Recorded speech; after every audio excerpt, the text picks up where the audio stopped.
Ladies and gentlemen, welcome. This is Dark Times with Dark Match Steve. I'm your little twink for the evening. Smoke them if you got them. Oh, we're smoking bowls up in here. What's up, lovers? What are we getting into tonight? Tonight, for the main course, we have a new shocking interview with an Epstein victim. We're going to be breaking this shit down. It's like 30 some minutes, 40 minutes, something like that. Sorry, guys. I actually was just toking the bowl. Oh, shit. Fucking, yeah.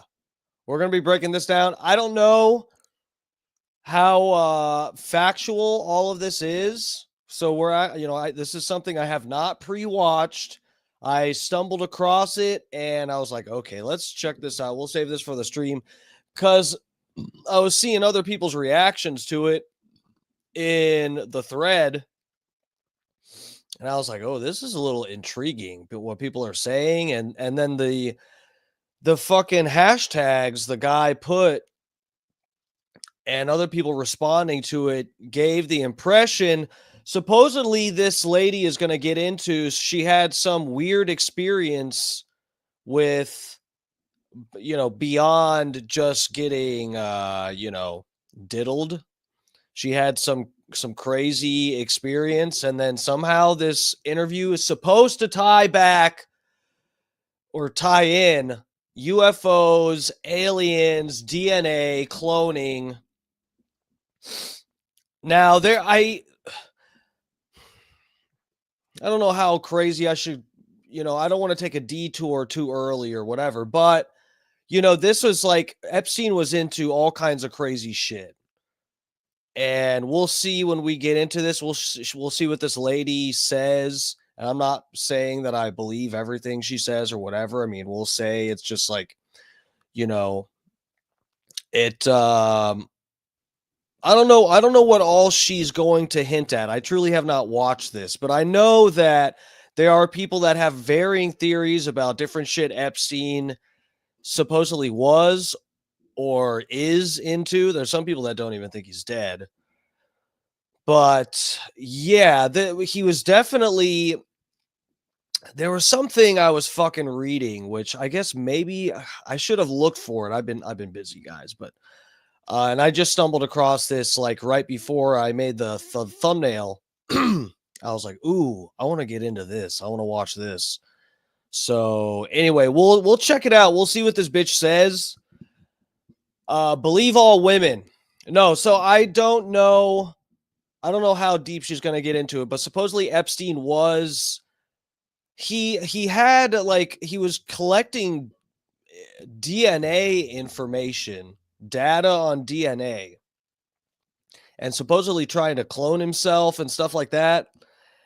And I forget what some shit that okay, if I'm not mistaken, this thing that I saw was explaining that something like pretty much if you got a DNA, if you sent in DNA to like 23andMe, Epstein had like it to some regard had access to it or something. I don't remember what the fuck. This was years ago that I fucking saw this shit, but yeah, we'll see how far down the rabbit hole these motherfuckers go. All right, let me get to the chat, say hello to everybody getting in here, and we'll get started with the shit. Also, guys, I do want to, I'll mention it hopefully again at the end of the stream to remind everybody, please go check out the new episode 2 for the Bubba Army channel, the Dark Match Steve show. That's my show on the BRN podcast channel. Please go check it out. I want you guys to get the clicks over there, and maybe they'll want to keep me around, even though I sound like a crazy person. So there's that. Let's see. Yeah, let me get to the chat first, and I'll start pulling shit up. What is up? Fat Pig in here first. What's up, lover?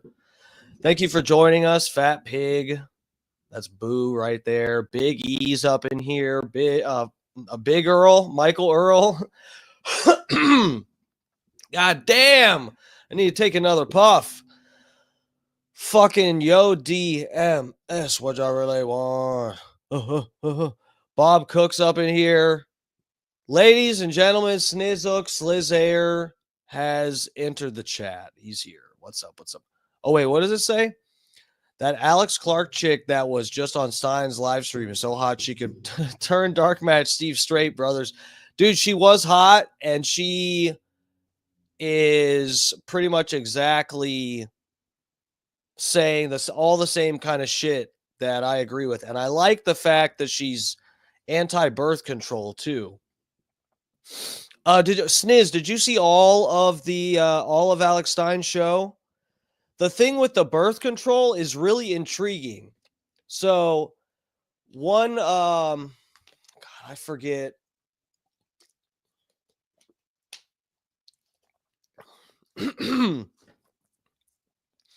So Kelly Brogan, that's who it is. Dr. Kelly Brogan. I think she's a doctor.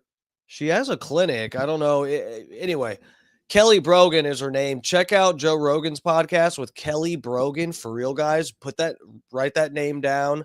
This is an oldie, though. This one's from it's got to be 5 years ago. Something like this. 4 or 5 years ago.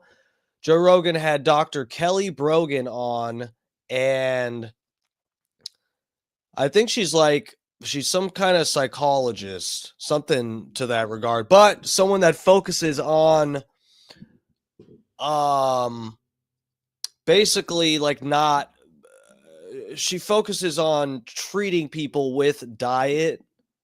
And man, I'd like to go back and see what diet it was that she recommended, the foods, because I don't know if I don't know if what I eat would fit into her thing, but yeah, fucking Dr. Kelly Brogan brought up a bunch of different shit about how to treat women who are having like mental problems and stuff like that, struggling.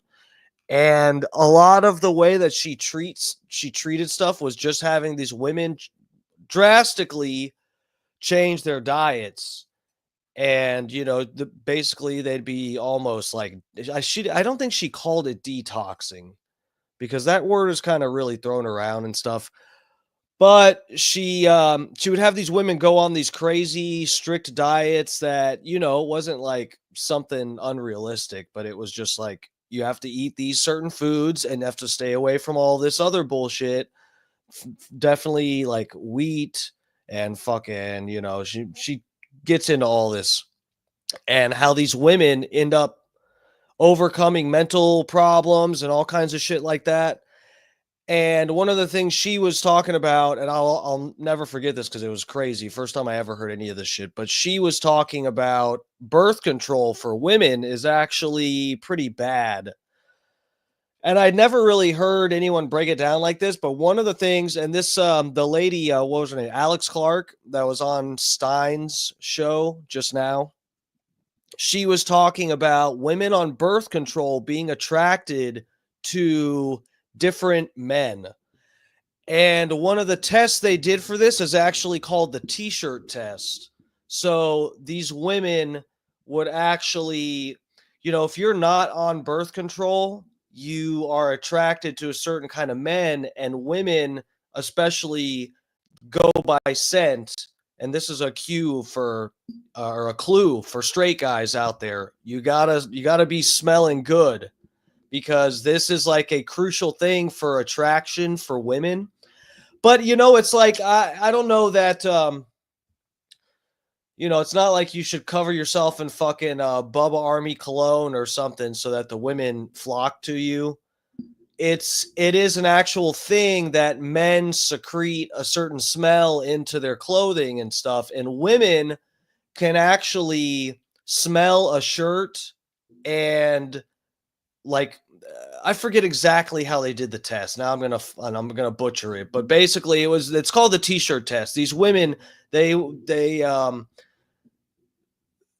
they could oh, fuck, what was it? The men that they were attracted to, they could it's like something in their shirt that they would smell and associate with the guy. But when they were on birth control, it didn't work. That's what it was. That's what it was. The t-shirt test didn't work when they were on birth control. So it actually shuts down this thing in women to where they can pheromonally know who they are attracted to and connect with and shit like that. It's crazy. But yeah, careful with that birth control. Fucking well, Big Longer, what's up, bro? Thanks for joining us. Scott Starbird's up in here. Thank you, dude. Thanks for joining us. Thank you for all the shout outs too, Scott Starbird. Thank you so much, man. Everybody, if you're watching this and you're not subbed to Scott Starbird, go check him out. Scott Starbird, Alex Stein, and myself. Alex Stein is really, you know, he's almost a bystander in this, but we do our own little lineup. Scott Starbird goes on for an hour before Stein, and then Stein goes on for an hour, 7 to 8 Eastern time, and then I go on after that. And sometimes I stay on too long, 2.5, 3 hours. So anyway, but yeah, fucking, that's my dude, Scott Starbird. Fuck it. Let's get down the chat here. Let's skip over anybody. Oh, Rainey's up in here. What's up, Rainey? Anybody need a house? This is who you talk to in my chat, Rainey. She's got the hookup. Natural Aspired's in here. Jeff Cron. What's up, Jeff Cron? Thanks for joining us. We're about to get to the video. Johnny Fradley. What's up? What's up? DMSism? What is that, like autism? My strain?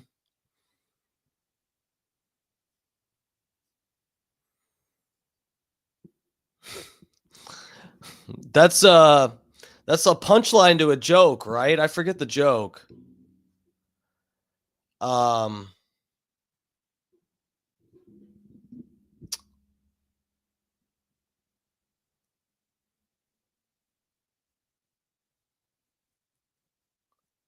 it's like what's that joke? It's like the joke is what's the difference between like a carbohydrate and a hormone?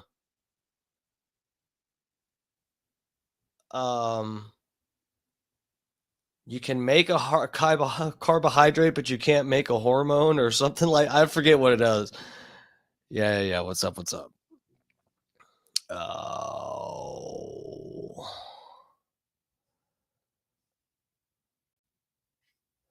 natural aspired.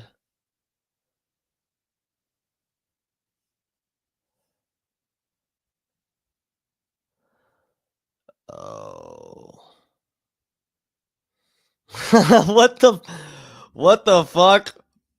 I am not actually gay. That's just a character I'm playing. Respect the artistry. All right, let's bring this shit up. Let's see what the fuck this let's see if this is let's see if this is a Christine Blasey Ford story or if this is the real deal.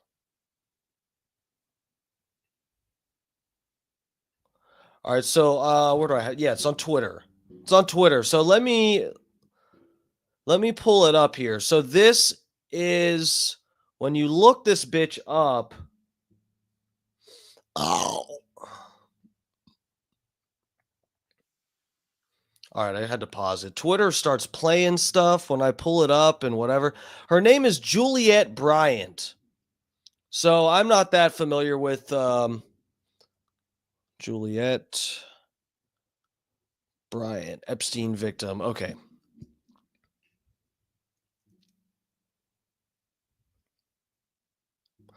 Yeah, so this woman,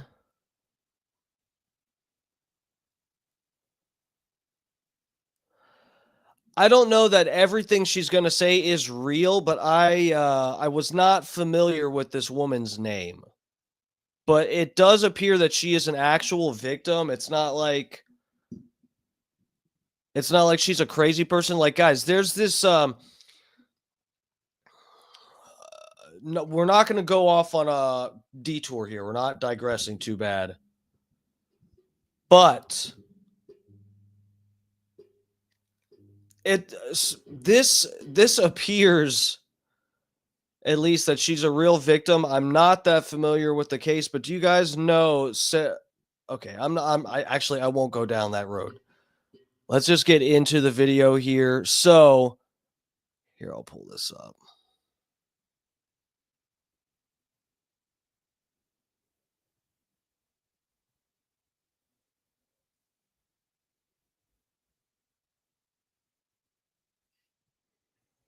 Where was the article that I saw before? This isn't the one. I'm pulling up an article before we get into this.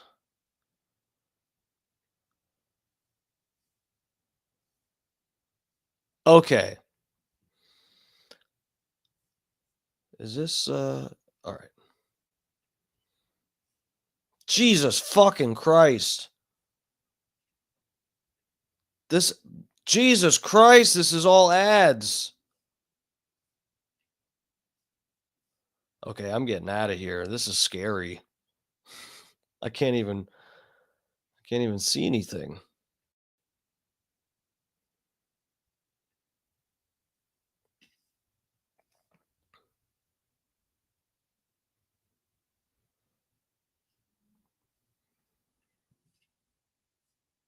Oh, you guys can see this? Okay, I already have it pulled up. Jesus Christ! Oh my god, we're not What the fuck's going on? Oh fuck, man.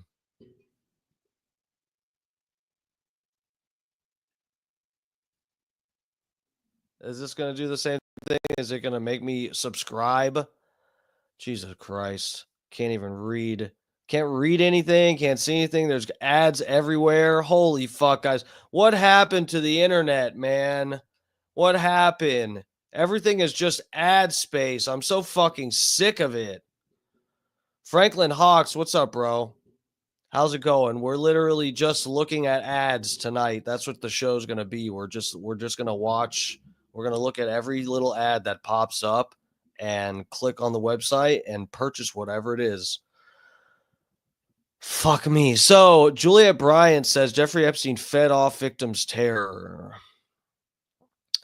Jeffrey Epstein treated his private island like a SysX abuse factory, turned on by the terror of his dozens of victims, according to an accuser who said she was riz-aped there at least 3 times a day. Jesus Christ. Things happened there that scared me so deeply I can't even talk about them. Former model Juliet Bryant told an upcoming BBC documentary series, according to excerpts shared by The Sun. He fed off the terror. There was something about the energy of a girl being scared that he liked. The South African said in her first interview about the alleged ordeal. I was being ordered to his bedroom at least 3 times a day, she said of Epstein's pitch dark and ice cold room on his so-called PDF file island in the Caribbean, whatever. Okay, but is this verified that she's an actual victim? That's what I'm actually curious about, because that's what I was being very hesitant. If you guys noticed a minute ago, and I already had I was looking at other tabs too. Um, the thing is, everything is saying alleged, and I know, like, okay, hold on. So let's see what they say, because I just wasn't, like I said, I'm not familiar with this chick. And before we just dove right into the video, I kind of wanted to, because I don't even I feel like some of the things that she allegedly says in this interview that we're about to watch, some of it is so crazy. I can't see how more people aren't talking about it. So she was far from alone. Wait, I just checked out of my body, and he just let him do what he wanted because I didn't know what else to do.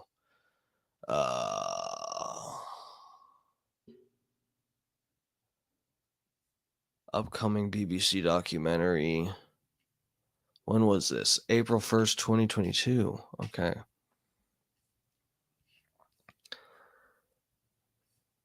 Oh, sorry. Okay. She was far from alone, insisting in the doc that that she saw at least 60 girls coming and going during her time on the island. It was just like a factory. He was running a machine, and Ghislaine Maxwell was the one operating it. She insisted of the since deceased PDF file and his convicted madam, who is fighting for a retrial. Bryant first came forward in 2019 Manhattan federal lawsuit saying she was 20-year-old model when she met Epstein in 2002.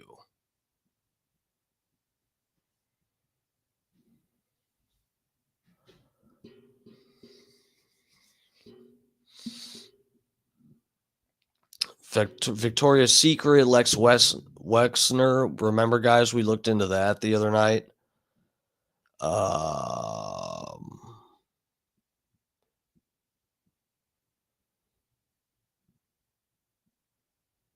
Epstein in a hotel room after looking at a portfolio. The perverted money man told her, "Wow, you have the most amazing figure I've seen in my life." 2021. Okay. Definitely want to bring you over to from South Africa to New York. She recalled him telling her, "Thought it was going to be the most amazing opportunity of my life." Told that the plan changed to instead go to his island. She said she immediately accepted, assuming it was for a photo shoot on what she called the most beautiful place you've seen ever. She was disturbed by naked photos of Maxwell throughout Epstein's property, as well as a very disturbing picture in her chalet Chalet? Guys, remember, I was educated in Florida. I don't have the vocabulary for words like this. That appeared to be a walrus trying to rape a naked girl. Oh, Jesus Christ. I didn't mean to say that word. Riz. A walrus trying to riz ape a naked girl. Okay.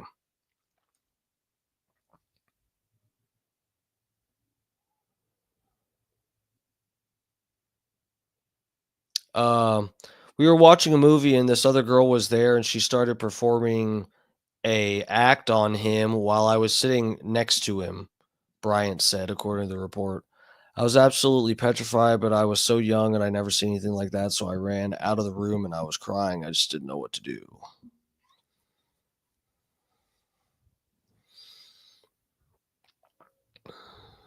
I was trapped. Ghislaine Maxwell was controlling the girls, running them back and forth, she's saying.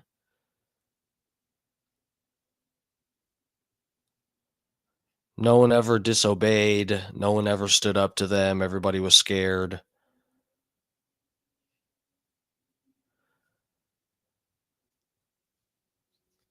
Okay, so it's at least as real as that she has filed a lawsuit. Maybe let's go back to 2019 federal lawsuit. Let's see where this takes us.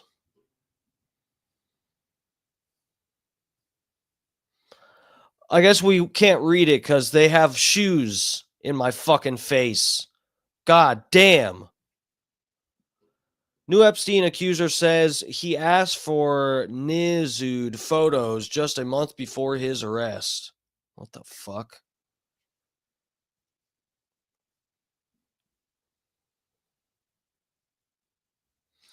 Okay, he asked for photos a month before her. It's in this lawsuit. She claims she go on to forcibly ape her across the globe and continue to contact her right up until his arrest. Epstein attempted to keep in contact with Juliet through email over the years. Okay, so she has emails from him apparently.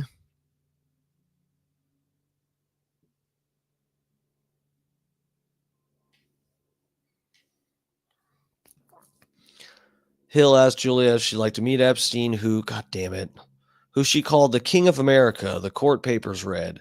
Hill described Epstein as a well-connected billionaire who could help her with the modeling career and explained that he was visiting Africa with a former U.S. government official, a famous actor, and well-known comedian. Oh, dear God. Brian says she went to a restaurant with Epstein, the official, and the unnamed celebrities, and then give us names! And attended a speech given by the official the next day in Cape Town. Yeah, babe. Epstein allegedly asked her to bring a modeling portfolio to him for casting and mentioned he was good friends with Victoria's Secret owner Les Wexner.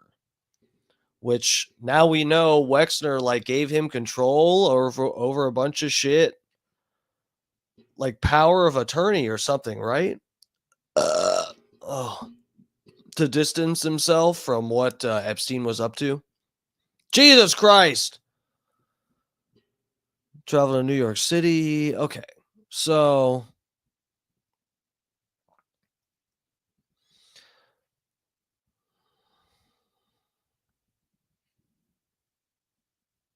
Juliet believed Epstein had brought her there so the official could look her over, according to the court papers, which says the meeting left her so upset that she fled back to South Africa.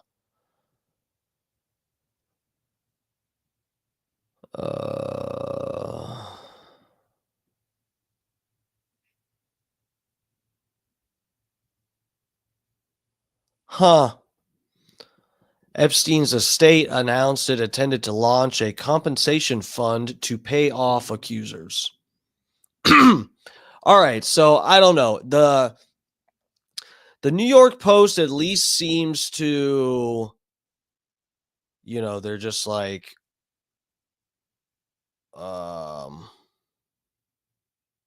they're not saying she's full of shit.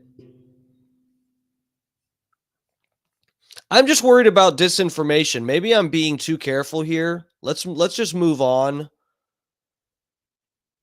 because I don't want to, let's move on to the video and see what's up with it and whatever. Cuz like I said, guys, I don't part of the thing is look at the tweet this is on. I think this is this guy's show, Jay Anderson. Is this why the Epstein files won't be fully released? My full interview recorded today with Juliet Bryan, a victim of Jeffrey Epstein and the elite human trafficking network. Keywords: elite abuse, experimentation, genetics, bloodlines, cloning, and UFOs. So what does all of this shit? He fucking put this right up in here, right? What does all this have to do with Jeffrey Epstein? I know the fucking Podestas, Hillary Clinton is good with the Podestas. John Podesta was like her campaign manager, and John Podesta is like publicly like really into UFOs. Some of the elites are like into that shit. And I was naked and paralyzed on a table.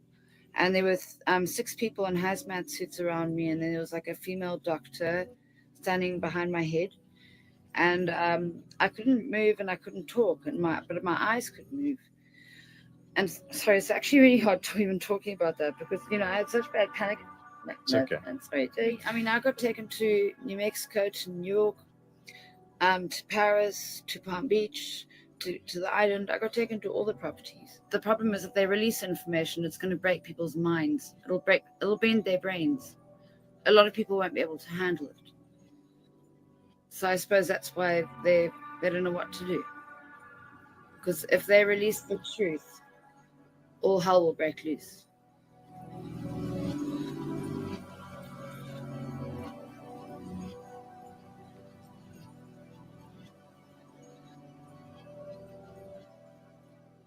Could you just open up by first telling people how you met?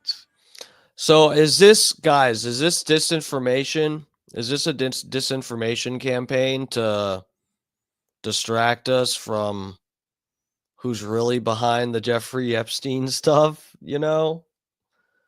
That they're like Dan Bongino said, it's not aliens, it's something to do with one of these countries, at least one of these countries in the Middle East.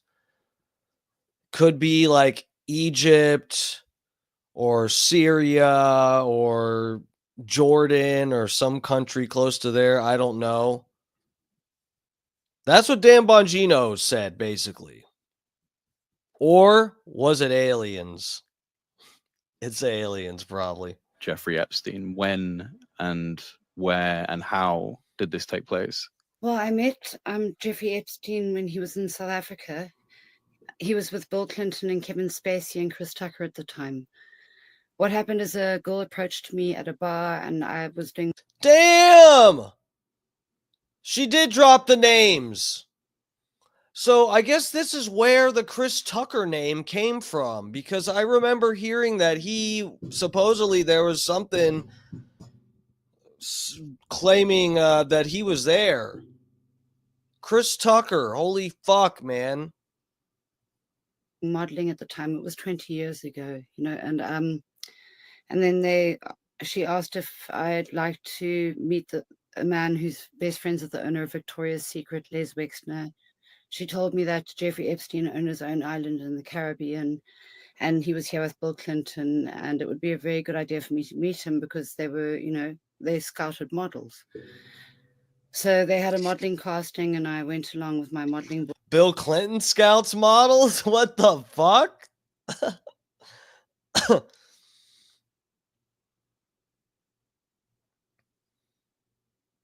Oh, yeah. Bro, so I remember there was a thing going around in, the circles I run in where it was from Rush Hour, right? Chris Tucker, and there's the one scene where he's in a brothel and he's picking which like Asian chick he wants to bang or something, you know. I don't think he's actually about to have sex with them. I forget if they're busting the place. I don't fucking remember. But this scene this is like a meme in the conspiracy circles because Chris Tucker's name was supposedly brought up in one of these things. Again, guys, the Epstein shit, I know stuff more in the periphery. Ask me about ask me about pizza stuff. Ask me about the Clintons. I can tell you plenty, okay? But the Epstein stuff, I guess part of the thing is where the reason I don't know as much with the Epstein shit is because it is publicly accepted as truth. I don't know of anyone who's walking around saying that, oh yeah, the Epstein story, that's bullshit. So I've never really looked into it that much. People are saying, oh, the pizza thing, that is complete bullshit. And you're stupid if you have any suspicion of Hillary Clinton and her weird friends. Okay.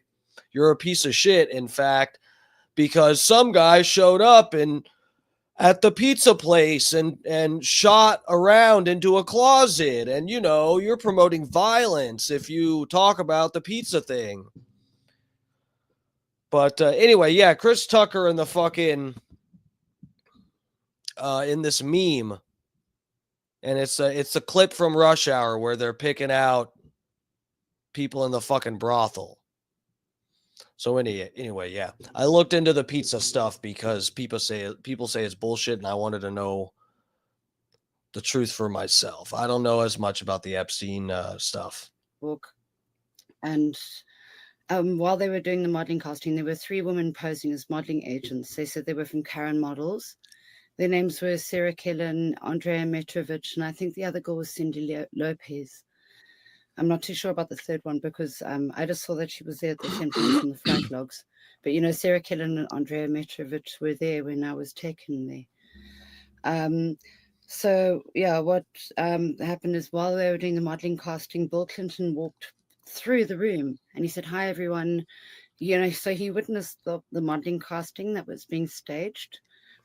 And then after these 3 women looked at my modeling book, they told me to go through and see Epstein's. So I went through and I sat opposite him and showed him my modeling book. And he said, right, he thinks I'll be perfect for Victoria's Secret. And then pretty much they left like that day. And then they had me there within 2 weeks. His office started phoning and they arranged me a visa and all the things I needed, because coming from Africa, obviously you didn't have money for a trip like that. And I even have my diary still from that year where I wrote down, the things I'd need for the trip and like, the money I'd need and because I didn't have money, as I said. And then they told me I wouldn't need any money. They deducted from the modeling costs when I got there. But as we all know, I was taken there and there was no modeling. I was very quickly restored. So, Sniz, I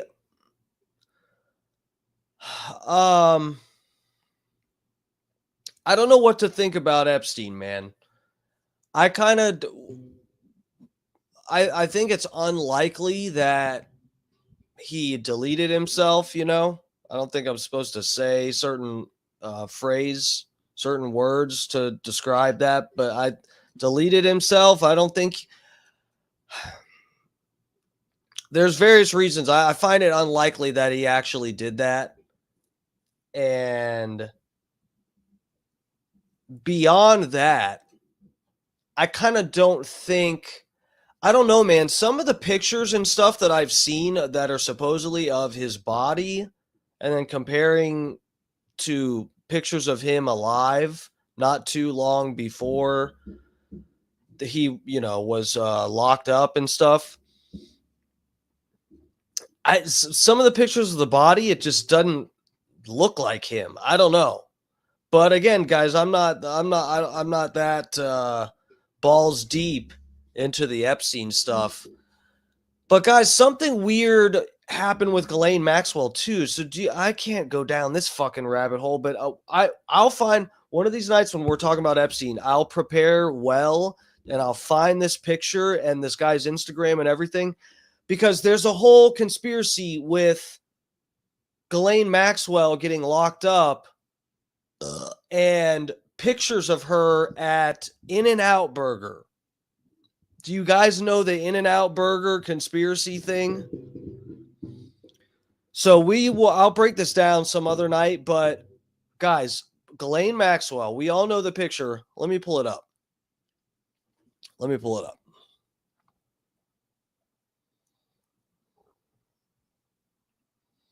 Ghislaine Maxwell at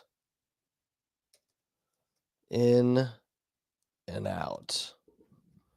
This iconic photo. Let me bring you guys with me real quick.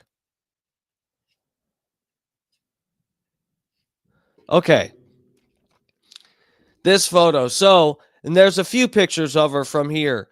And there's all kinds of stuff that people, think about this and break down.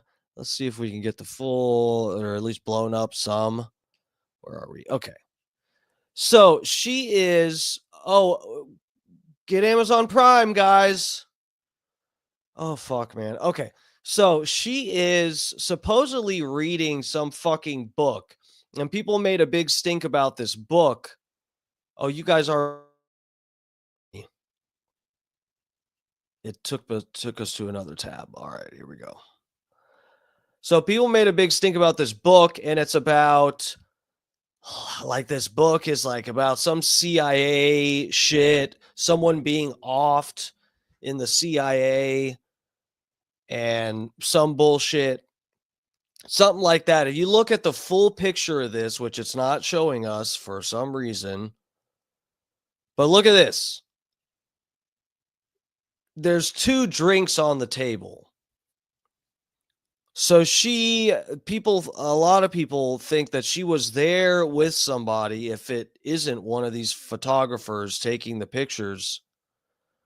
But the interesting thing is the whole conspiracy starts with, this isn't the picture. There's another, hold on a second. Oh, let me X out of here. Where's the right one? Okay. I think this is it. Yeah. Let me make sure this will. Okay. Let me get you guys on the same tab. I found the right picture. Truth is unbreakable. What's up? What's up? Did I say hi to you? Thanks for joining us.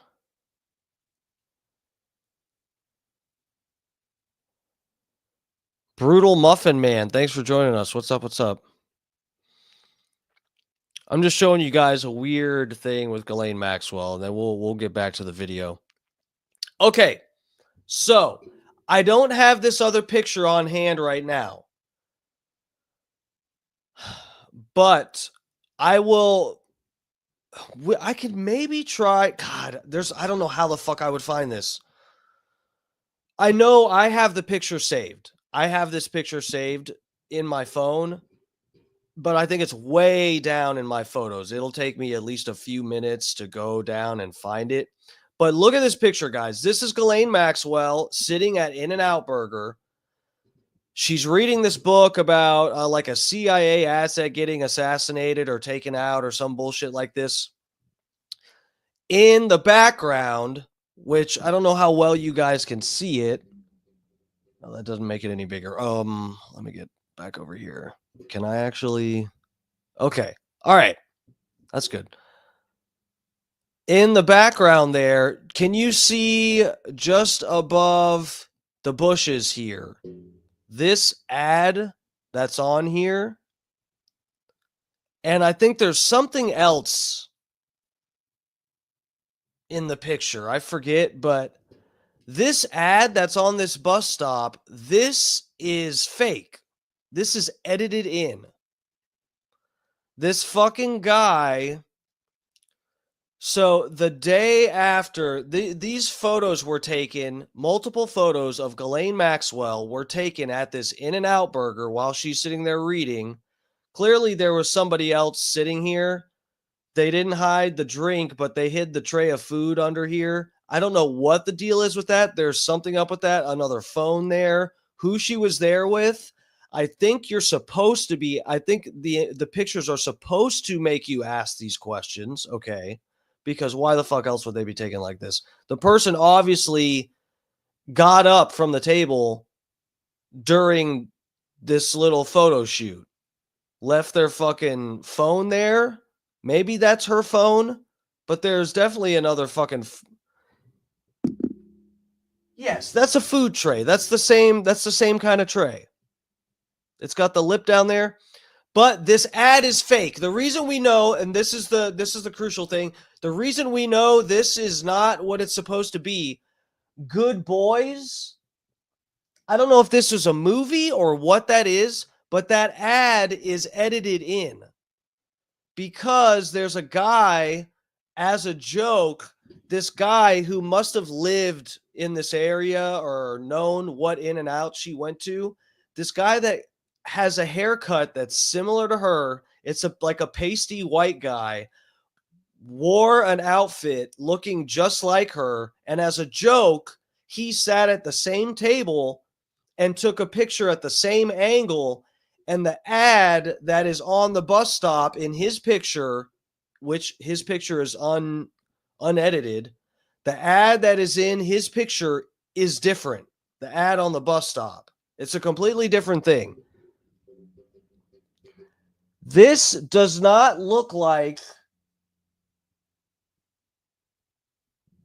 the only if I'm not mistaken, I don't know if they I don't know if they have disproved, but at the time of this, I don't really think bus stops had a fucking like it's a digital thing. I'm almost certain that is a poster that's at this bus stop. The only thing that it could be, if this is a nothing burger, no pun intended here, is that it is a digital bus stop advertisement thing that changes, but I don't think it is. The way that this looks, it looks like a piece of plexiglass that's over a fucking a poster that's placed under there to protect it from the weather. But yeah, the ad is different in this guy's picture, and there's something else in the background, another sign or something that's different, which I don't know why they would even change that.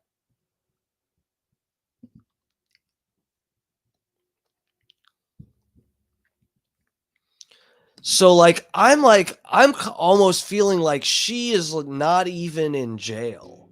I feel like this thing here, this whole fucking crooked, twisted scheme is, I think it runs so deep that I don't know. I kind of don't think she's even in jail.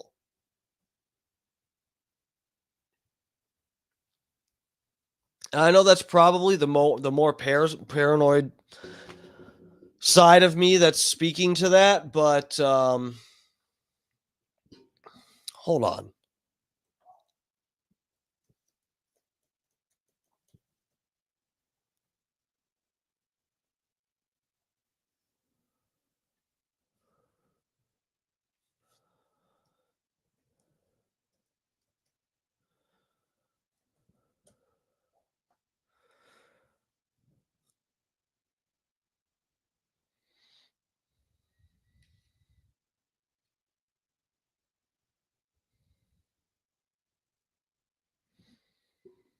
Um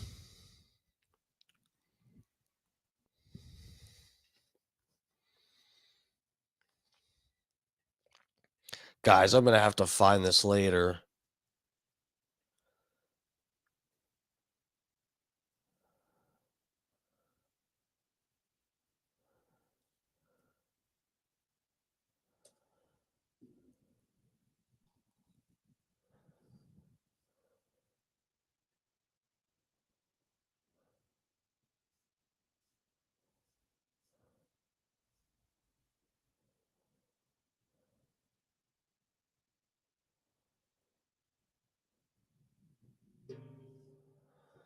I'm trying to find this real quick, guys. Bear with me.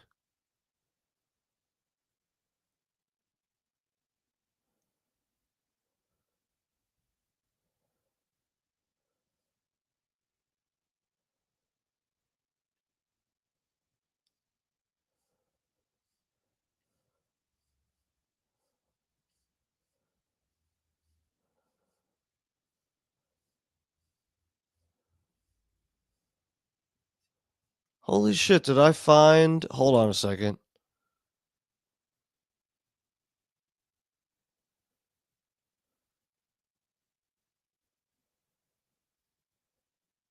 Oh my god, guys, I found something. Okay. It's not showing the other guy's picture.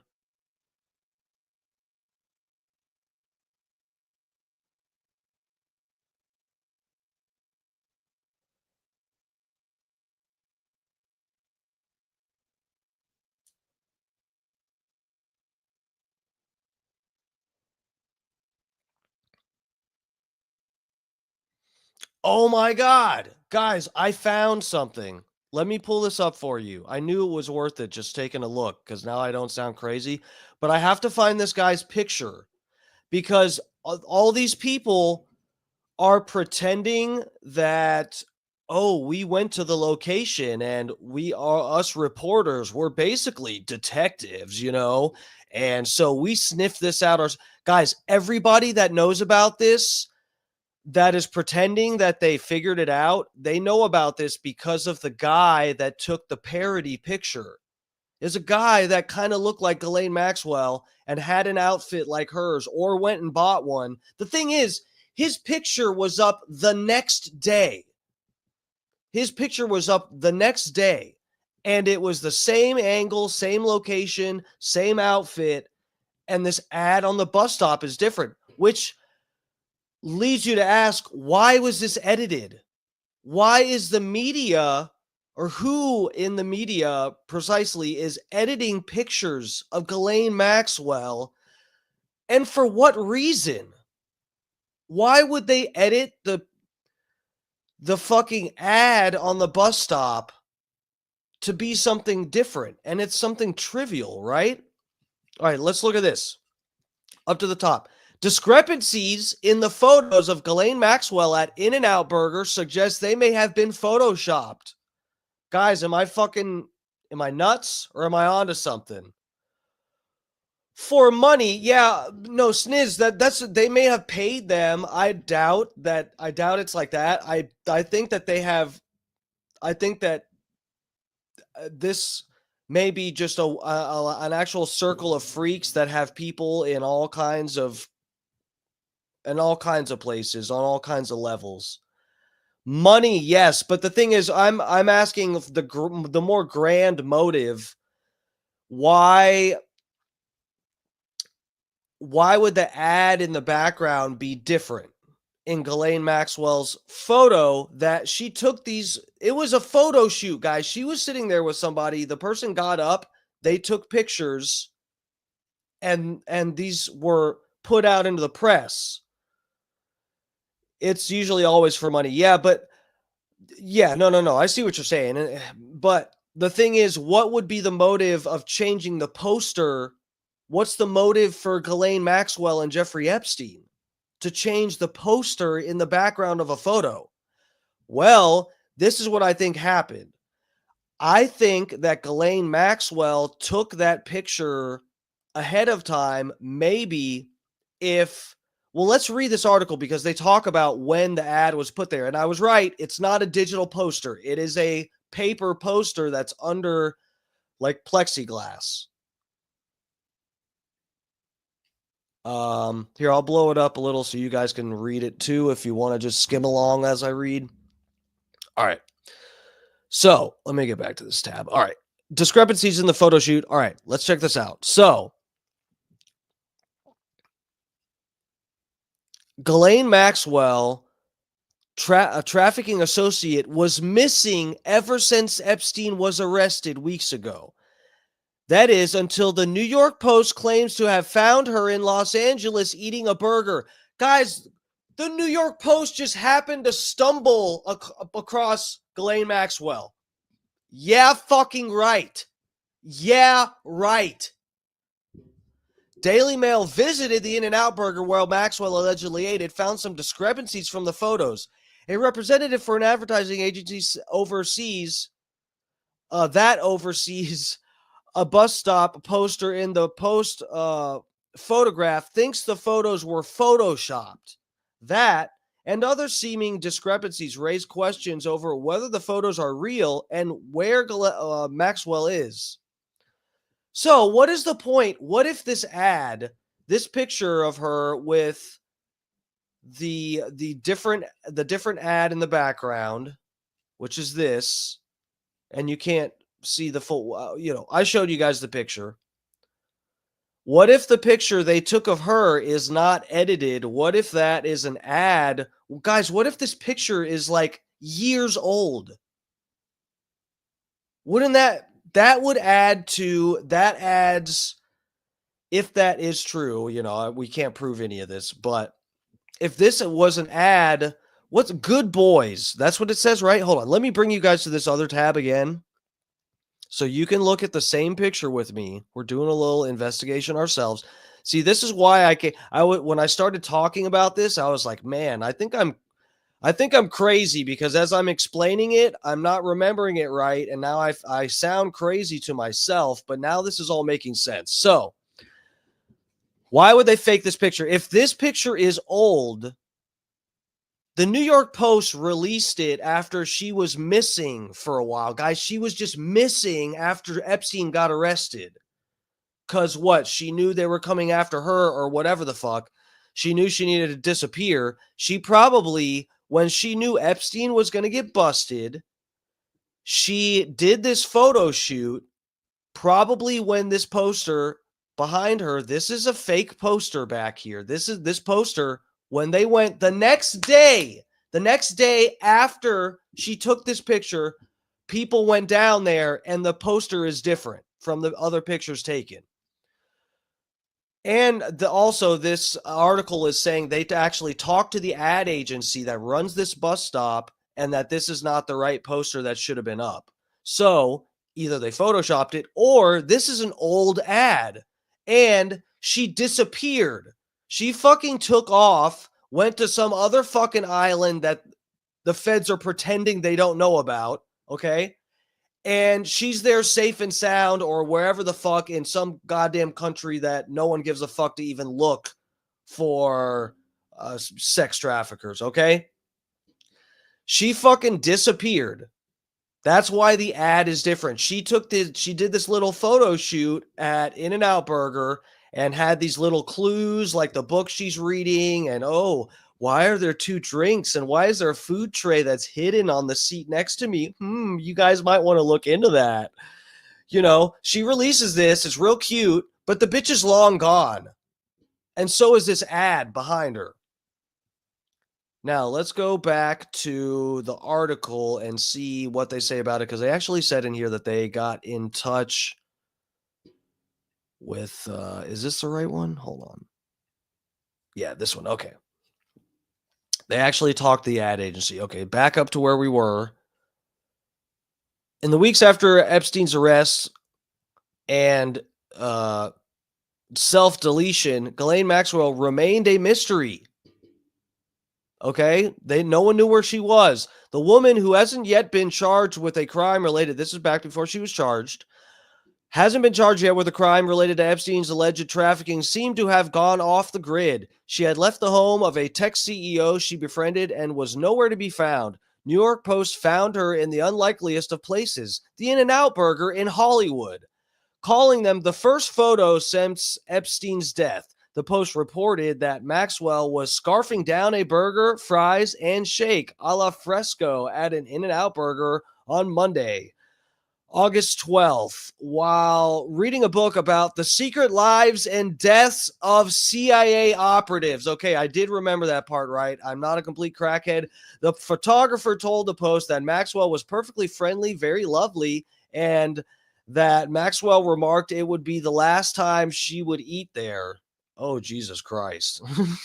That's ominous. That's funny, guys. But new questions raised about the raised by the mail throw the veracity of the photos into question and raise the possibility that the situation could have been a setup. The Daily Mail visited the In-N-Out on Friday. Its reporters found that the advertisement posted behind Maxwell on a bus stop was for a local hospital, not Good Boys, whatever the fuck it says in the picture. Hold on. Good Boys. What is that? What is that? Hold on. It's got to be a movie, right? Yeah, it's a movie. 2019.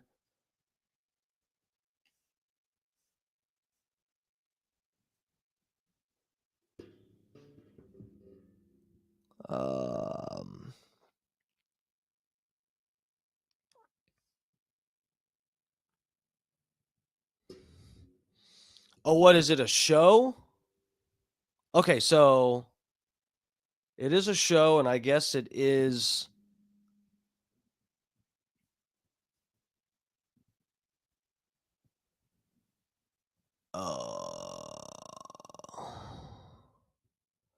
So it would have been around March. There's trailers that says they were released March 11th, 2019, June 10th, 2019. When's the release date on this? Hold on.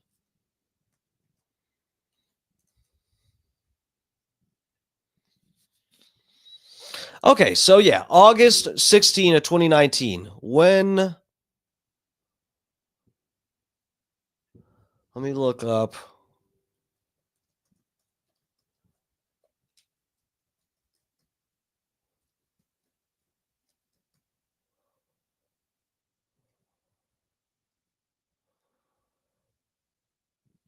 It said it was right around when Jeffrey offed himself, so I'll look that up instead. That's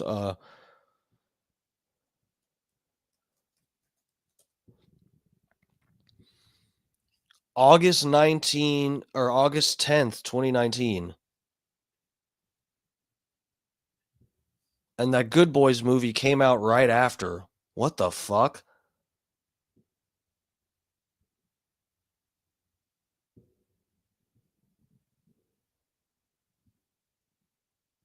No, this is thanks, Sniz. This is the right I can bring you guys to the tab, but hold on a second. Yeah, Good Boys, the 2019 one is the right one. It's the same thing. This is with the red theme. That's the same as what the bus stop looks like. Yeah. With the red. So, August 16th of 2019. Why is it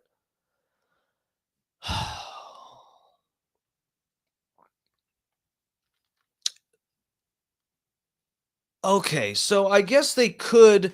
This doesn't help us narrow down. So I thought maybe this Good Boys thing could have been a clue if they put, like maybe though, guys, maybe we'll keep reading this article and see if what the advertisement agency said, because if they faked, if the New York Post, guys, just think about this for a second. Just think. This is what blows my mind here. This is what blows my mind. Why would the New York Post, this is a very significant thing. The New York Post is editing or holding off on the release of information, which is photos. They are editing photos for human traffickers. Why are they doing that? Is it just for the money? You think that they are putting their reputations on the line, getting busted by other fucking journalists? They're editing stuff for human traffickers.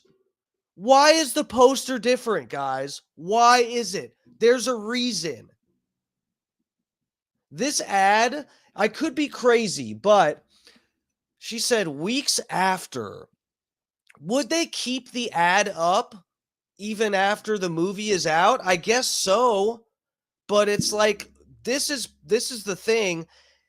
If it's the hospital ad that is on the bus stop behind her when they went, and hold on, let me go back to this. I got too many tabs open now.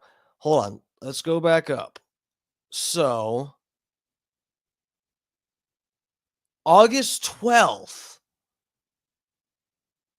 reading a book. Okay. The movie was released on the 16th. August 12th is when the photos were released, when they're saying she was there. But what if these ads are from months ago? I'll bring you back to the article because we're going to start reading that again. What if these ads are from fucking months ago? What's the right tab? I think that's it. Okay, sorry guys.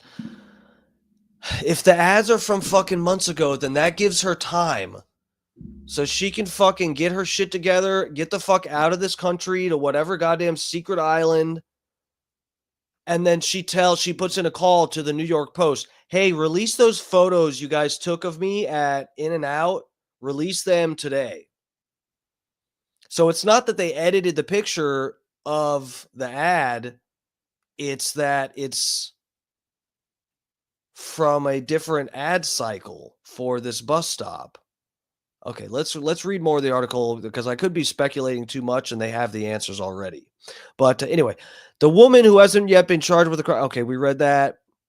Found her in so New York Post found her at the In-N-Out Burger, just so happened to walk by while she was sitting there, which is complete bullshit. She was very friendly and, whatever, said the photographer. New questions raised by Daily Mail, because they went there and the ad on the bus stop was for a local hospital. Daily Mail is pretending they just figured that out, but I'm telling you guys, everybody saw the picture of the guy that did the parody picture. He went down there dressed as her, and everybody else noticed the ad was different. The internet solved that, and Daily Mail went down there and pretended that they figured it out themselves. They didn't. It was fucking 4chan. So the ad's different behind her. The New York Post photos show a poster for Good Boys, the newly released rated R movie where preteens make sex jokes in the same spot. Outfront Media, the advertisement agency that manages posters on the bus stop, told the Daily Mail that the hospital posters had been there since July 28th. So this could have been why couldn't they have clearly asked them if that ad was ever there? Because they're saying the hospital ad goes back all the way to July. So if this picture released of Ghislaine Maxwell is unedited, that means the New York Post sat on it for months.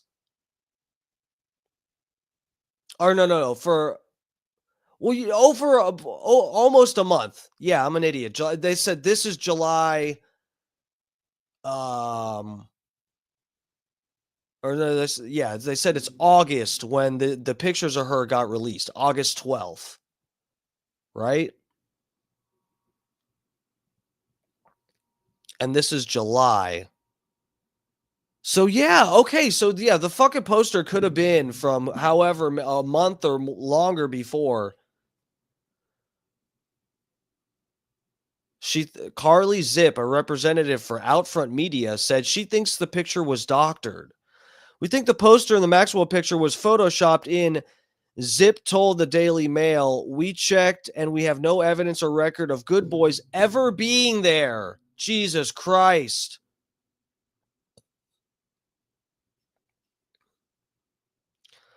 The diner who took the photo also seems to have used a sophisticated camera lens, according to the Daily Mail, rather than a smartphone camera.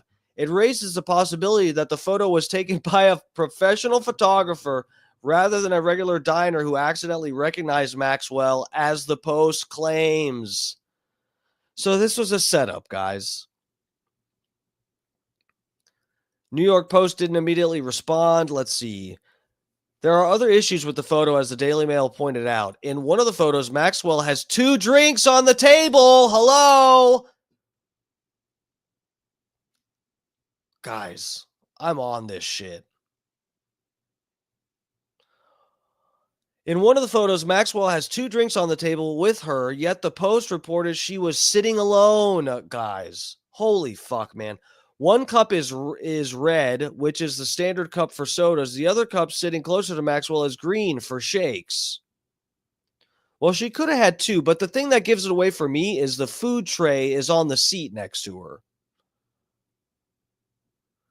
Also pointed out the oddness of Maxwell's pose. In the first photo, she seemed to be caught somewhat unaware, with her glasses on and still gripping her burger wrapping. In the second photo, her glasses are off. She's directly facing the camera, and her hair and posture are fixed while her knuckles gently graze her left cheek. Third photo, which wasn't published by the New York Post but was licensed by the celebrity photography agency Mega, shows Maxwell sitting at the table from another angle, giving a small smile to the camera. It all seems a bit too perfect.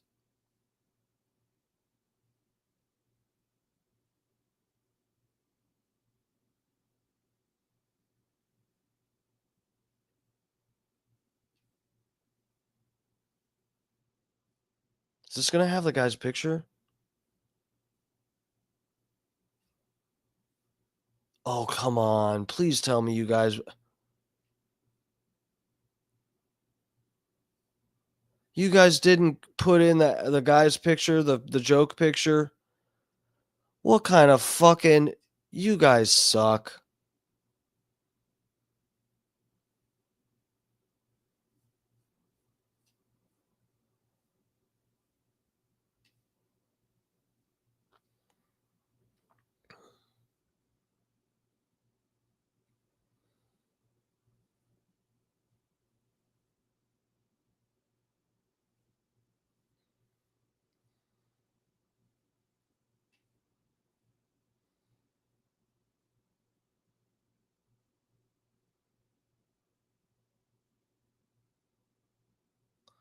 Okay, right here, guys. Look at this. I can't, for some reason, they didn't include the photo, but look. On a Thursday evening, the fast food restaurant appeared to be a niche attraction. Some visitors to the In-N-Out took pictures at the table where she sat to eat her meal.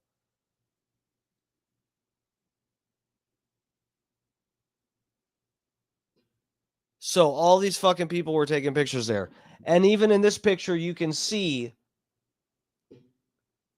the ad. This is the same. Guys, here we go. This is the fucking same angle. And you can see the ad back there is the hospital ad. You see it? ER. What the fuck, man? Guys, but this is the thing, though. Why change it? What is the significance? What is the fucking significance? Hold on. What are you saying, Sniz? Oh, promo code. What's up, bro? Thanks for joining us. They had to kill her without anyone knowing she is dead because they whacked Epstein and people would know for sure it was a hit job. That's one theory. I don't think they were whacked. I think these are... There's some country, let me say, guys, I don't know what country it is, but there's some country in the Middle East that is in charge of these people, and that country in the Middle East may or may not have a lot of influence in our country.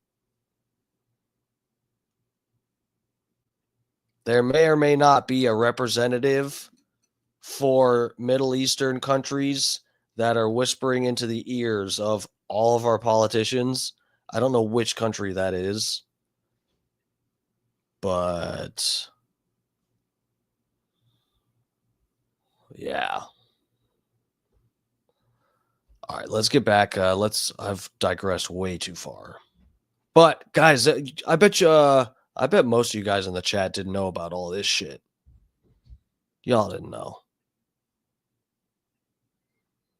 Whisked off from New York to the island when did it become clear to you that these people had very different intentions than just pursuing your career? Well, what happened is we took off from Teterboro Airport because, you know, what I thought I was going to be staying in New York in my own modeling apartment, and I was so excited about it. You know, I was only 20, and I thought, wow, you know. But very quickly when I arrived there, the phone rang. It was Sarah Killen, and she said, "Pack your things. We're going to the Caribbean." So I obviously assumed it was for a modeling shoot or something. You know, I didn't have money. I didn't have a phone with me. It was 2002, so things were very different back then. You know, people didn't have phones that could roam, especially not people with money. And so without money, sorry. But then so basically I got on the airplane from Teterboro Airport, and then as soon as the plane took off, he started touching me in between my legs. And the two girls who had been posing as the modeling agents, Sarah Killen and Andrea Metrovich, were both on the airplane while it happened, and they laughed. They sat there and just laughed. And I immediately realized that my life was in danger. The first things that went through my head were like, oh my God, my family's never going to see me again. You know, I got a terrible, terrible fright. And then I realized I just had to do whatever they wanted to, you know, survive. And the other very frightening thing is that my name was not on that flight log. My name was on all the other flight logs, but not on that one. They were clever about it. You know what I mean?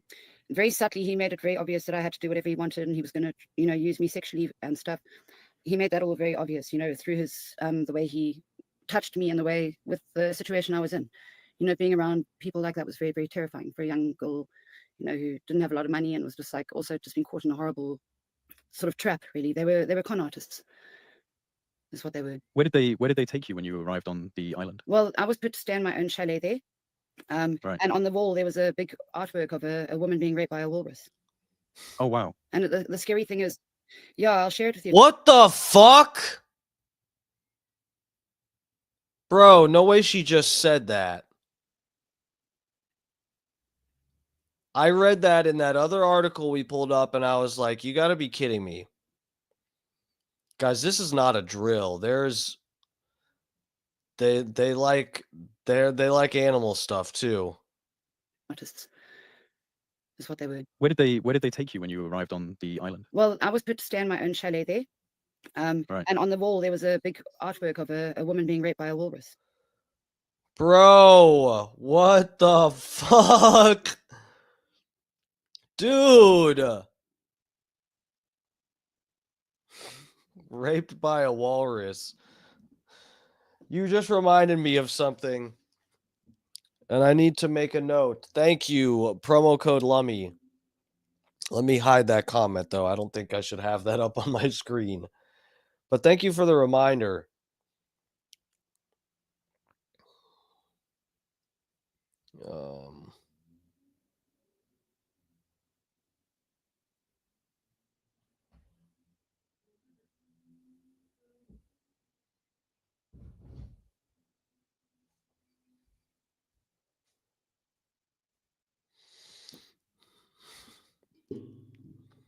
You reminded me, I said tomorrow night we're doing a Bubba 199 pre-party. As long as I can get off of work and get home in time, we're doing that, and it's going to be fun.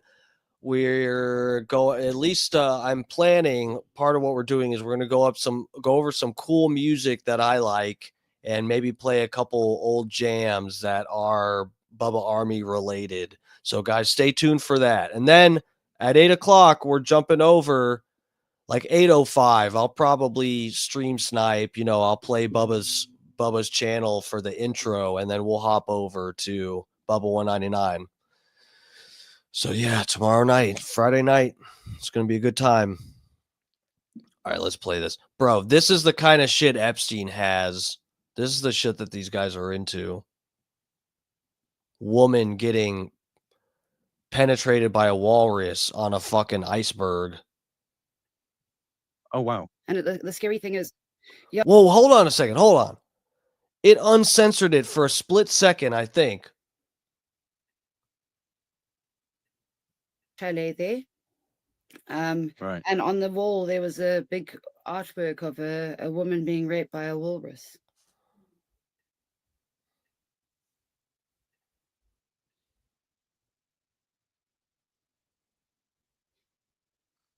Oh, wow. Oh, well, you can't really see. This is like double censored. I think it's kind of censored right now. because it looks a little bit blurry here. You can't really see it. You know what I'm saying?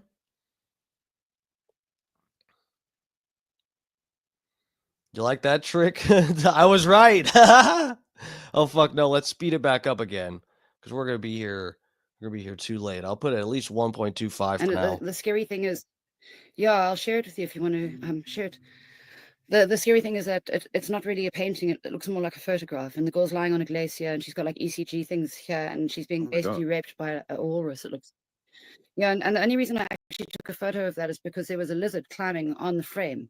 When I was in the room, I saw a lizard climbing on the frame, and I found these cameras in the kitchen because I didn't obviously couldn't afford a camera. I was poor. What the fuck? This is crazy. ECG things here, and she's being. This is not a real picture. What is it?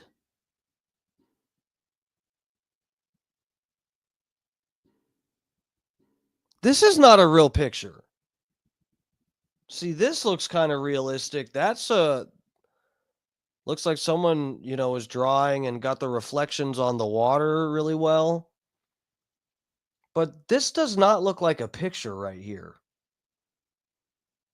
Like this looks like a painting. Basically raped by a walrus. It looks. Yeah, and the only reason I actually took a photo of that is because there was a lizard climbing on the frame. When I was in the room, I saw a lizard climbing on the frame, and I found these cameras in the kitchen because I didn't obviously couldn't afford a camera. I was poor. I didn't have money, but in the kitchen I found a few cameras in a jar, disposable cameras. So I took like three of them, to take some photos while I was there. Well, I only took two that time, and I took another one another time.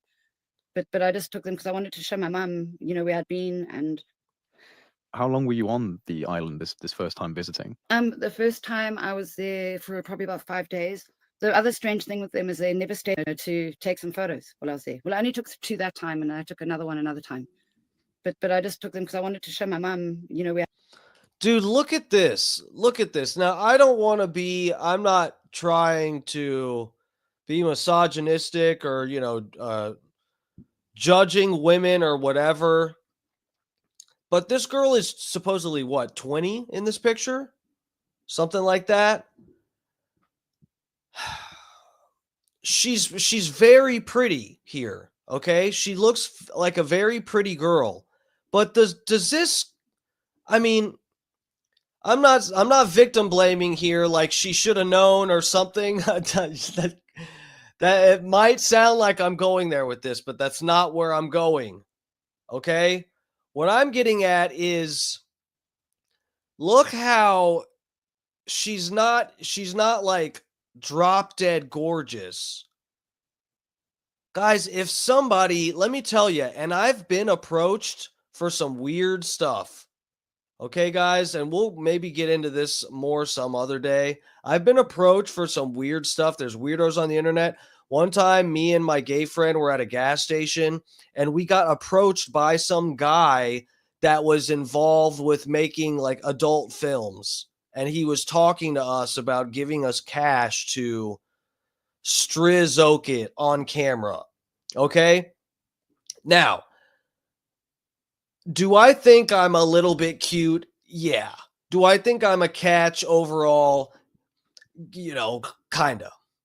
But do I think I'm cute enough that some modeling agency would be flying me South Africa to New York to some private island to fucking Italy, France, fucking wherever? No. No. You got to be fucking. I would have to be nuts to think that I'm that cute that somebody wants to fly me from country to country and not have, unabated access to my tight little orifices. Thank you, promo code. I appreciate that. You're such a catch. Even Babyface is jealous. Is he? Babyface makes a really good twink. I don't know how good of a straight man, a husband he is, okay? But I could tell you what, that's a gold star twink right there.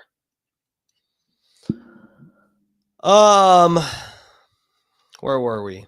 Yeah, guys, this picture, from this picture, You can see, guys, I'm not being cruel, but she just, this is the thing. She's 20. She has like a little girl body, you know? She has like again, I'm not being judgmental, but she's not like curvy and what, maybe it's this outfit. I don't know, but it's like, she doesn't have much shape to her. She just looks like a really skinny, vulnerable, young little girl. That's what she looks like in this picture. This picture is giving us more than 1,000 words. And one of them is vulnerable. There's no word in of the 1,000+ words that screams top 10 Victoria's Secret model, America's Next Top Model. No, I don't get that from this photo because I'm not a crackhead. Had been. And How long were you on the island this first time visiting? the first time I was there for probably about 5 days. The other strange thing with them is they never stayed anywhere very long. They used to move very sudden.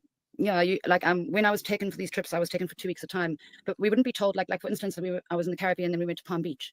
But I wasn't told the night before that we were going to Palm Beach. I would only be told like half an hour or an hour before, pack your things, we're going. You know what I mean? We were never told information beforehand. And also, Why do you think that was? Why do you think that was? at the time, I didn't know at the time, because they used to say they used to just follow the sunshine. It's sort of like what they used to say. But now that I'm a bit older and also there's a lot more information online, it seems like they were probably carrying something in the airplane that needed to be transported quickly or something like that. I don't know.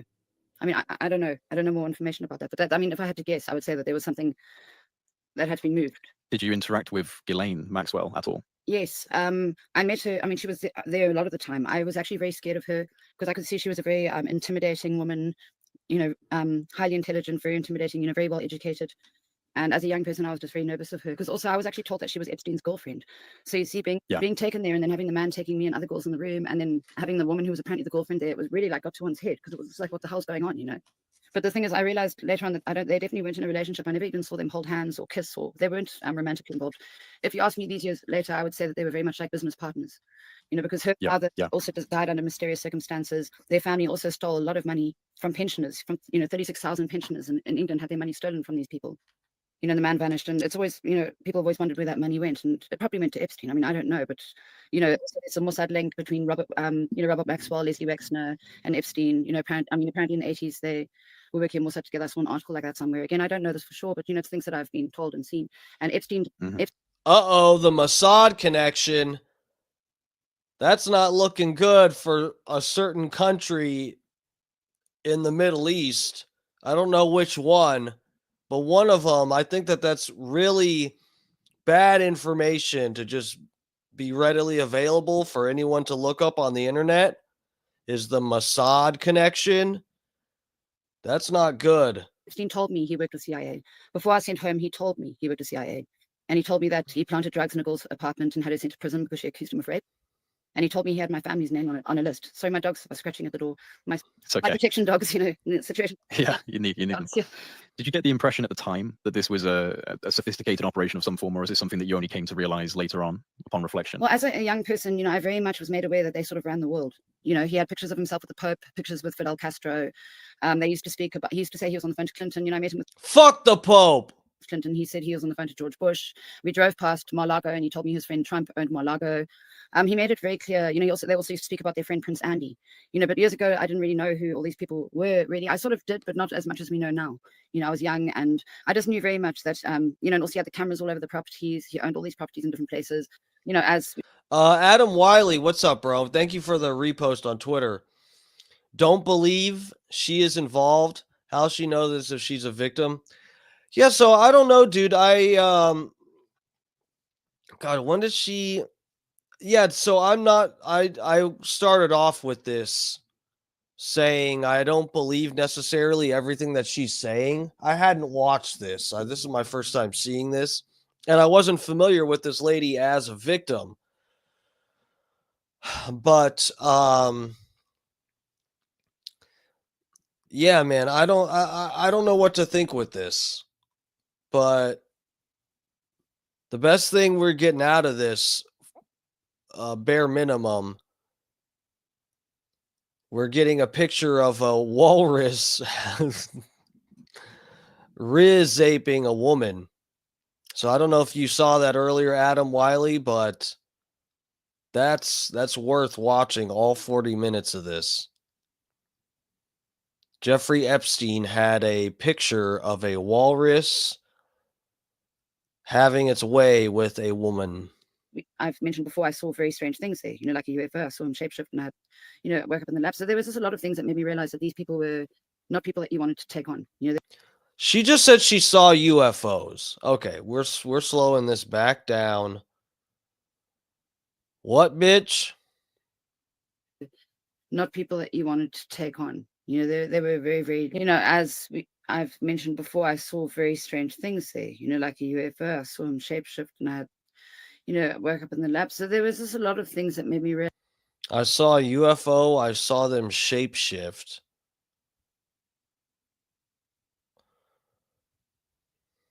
Realize that these people were not people that you wanted to take on. They were very, very, very dangerous, and they ran the world. So I did understand their power, but I didn't understand how deep it went until the implications. Yeah, because I was very traumatized when it all happened. And then, of course, obviously, the years later, I spent many years being traumatized from it all. But when they gave me the settlement money, I had a bit of time to sort of breathe and get well, and then I started diving deeper. So she did file an actual lawsuit, Adam Wiley. Oh, Holyoke Joe's in here. I just banned everyone to fuel my abuse of power. What?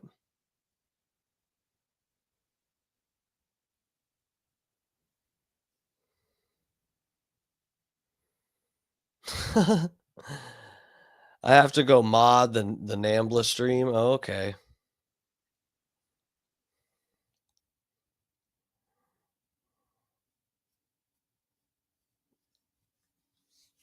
Is this bitch on crack or what? Looking more into going into the rabbit hole of what they've done. And I got on X and started seeing what other people had to say, and I had more time to gather information. And that's another reason why I want to speak out, because a lot of people are stuck on the hamster wheel of life, 9 to 5 jobs. By the time they get home, they're exhausted. They just want to watch a movie. And I've been fortunate enough to spend my 9 to 5 looking into this stuff. I don't do it for money, but I did it for myself to try to find out more. And then I felt, obligated to share the information. I didn't want to speak publicly about any of this because it's been a horrible, horrible thing. But I suddenly realized that I have to speak out for those who cannot speak, because I started to realize that a lot of the victims are likely no longer alive. And when you go into people, your friends, Bill Clinton, Kevin Spacey, sorry to interrupt, but they've all got their body counts. Bill Clinton, they've got a body count. If you look it up online. She said Bill Clinton, Kevin Spacey. They have 56 friends or something that have committed suicide. That's very unusual, And Kevin Spacey, there were accusers, and 3 of them died within a year. So the lawsuit was very suspicious. And things like very, very suspicious. Speak out for the people who can't speak. Yeah, dude. Okay, guys. Kevin Spacey. Let me just say, and this is nothing against the Diacos, okay? I know that not everybody has time to look, at least slightly deeper into some of this shit. And plus the Diacos as attorneys, they have a different kind of respect and or relationship for the law and the process, the legal process, okay? But when the Diacos have been in studio and they bring up Kevin Spacey, it is a weird thing how this is just not public knowledge. People think Kevin Spacey has been proven innocent. The Diacos said it themselves. You're innocent until proven guilty. And Kevin Spacey, got off on his charges. And so he's innocent. People don't even know his fucking victims did not even stay alive long enough to make it to court. Three of them. I knew it was more than one, but 3 of them, according to these 2, seem to have at least a consensus on it. But 3 of Kevin Spacey's victims died before they ever even fucking went to court. Somehow that makes him innocent. I don't know. And that's why I do this. Even though I'm not good at it, I try. No, you're very good at it, and it's your story. And telling your story is the only thing you can really do in the face of something like this. It's a very kind of David and Goliath style situation, and I think that there is a rising awareness, obviously, now that the Epstein files are becoming a more discussed topic, and certainly a pretty incendiary topic right now in the US because of the delays of the release. The Holyoke Joe, I sped it up. This bitch is talking too fast. Yeah, I sped it up. There's a much larger public outrage and public awareness being raised, but at the same time, we're still battling against a very mechanistic system of institutionalized information, the way in which they try and dissuade people from looking into these subjects by putting the label of alt-right conspiracy theories, and these types of buzzwords are used to try and de-escalate the importance of the issue. But certainly, this issue needs to be discussed, and I'm very, very happy to hear that you're willing to come out and speak for people who, like you said, are the voiceless, and there are many in that situation. You kind of touched on it briefly, but Jeffrey Epstein and Ghislaine Maxwell have both been linked to Israel. What do you think of the claims that Epstein and Maxwell were working on behalf of Mossad, Israeli intelligence, perhaps as well Western intelligence, as an asset that was embedded essentially into Western high society for the purposes of gathering evidence against key influencers? Primarily, it would seem through sexual blackmail. Is that something that you think is likely? Very likely. I mean, these criminals have many branches to the organization. Okay, so I'm starting to think this is a legitimate interview. And we've also got to realize that the Maxwells used to own the media. In England, they owned the media. So when someone owns the media, they can very much control about what's being put out there. And for instance, I haven't been able to speak out in the mainstream media about what happened to me. Did you hear about how the Maxwells, if I'm not mistaken, it's the Maxwells, they took control over the textbooks and stuff, guys. The textbooks we use for school. They purchased whatever these companies are that make the fucking school textbooks. Did you guys know that? Hold on.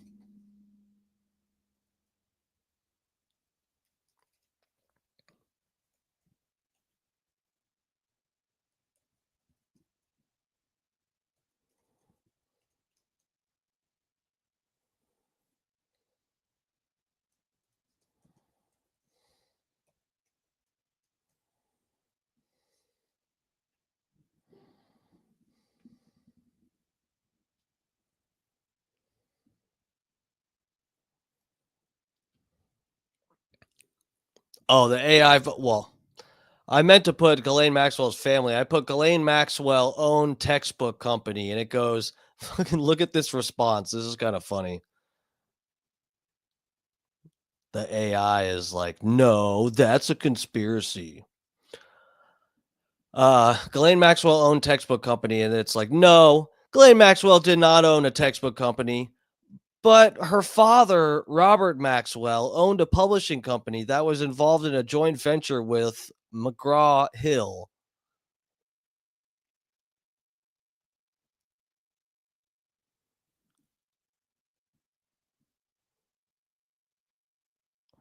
Acquired full ownership of McGraw-Hill after Maxwell's death. Of his publishing empire.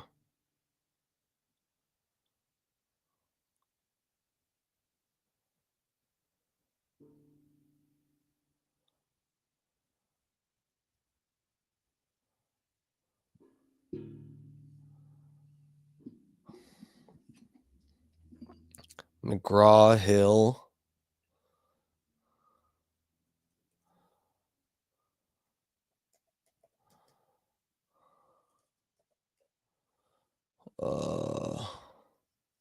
School books. Yeah, dude. McGraw-Hill makes fucking school textbooks. Yeah.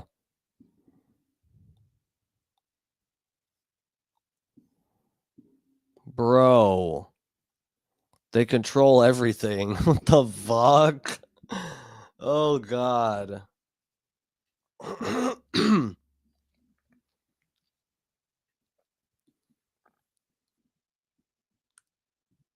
All right, let's get back to the deal.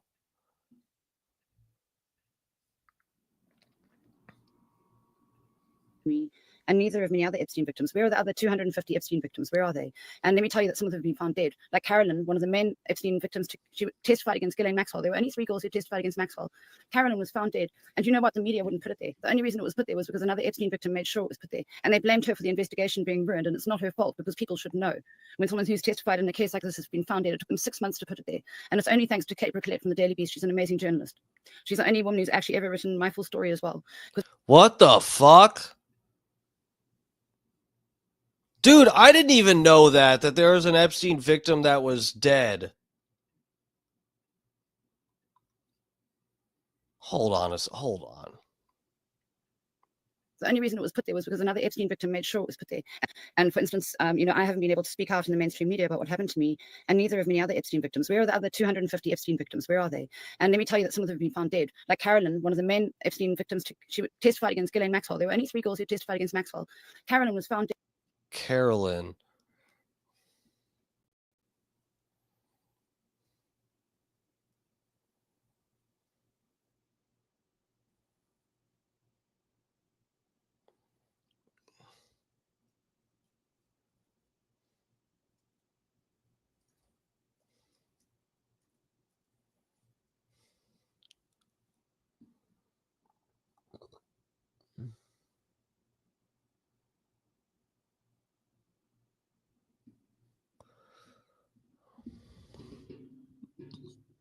Hold the fuck up.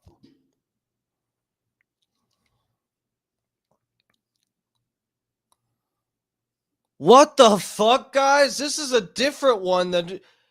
I had no idea that these Epstein victims were falling off. Guys, hold on. I gotta show you this. I had no idea these people were dying off like fucking Spacey's victims. Jeffrey Epstein survivor who testified against Ghislaine Maxwell dies in Florida. This isn't Carolyn. One of the ones who testified against Ghislaine Maxwell in her trial for trafficking minors has died of an accidental overdose. Oh, no, this is her. Okay. Carolyn Adriano. So I thought Adriano, I didn't know that was the last name. I saw that and I thought it was a different person. So 36 was found dead in a hotel room in... What the fuck? Why did my mouse start doing that? That's literally never done that. Okay. In West Palm Beach, Florida on May 23rd, according to the West Palm Beach Police Department spokesperson.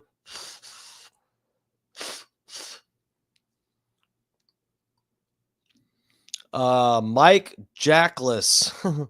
Her death wasn't made public until this week. Bro, so it was delayed. This bitch isn't a crackhead. Bro, Adriano died. I think it means died of an overdose of methadone, fentanyl, and alprazolam.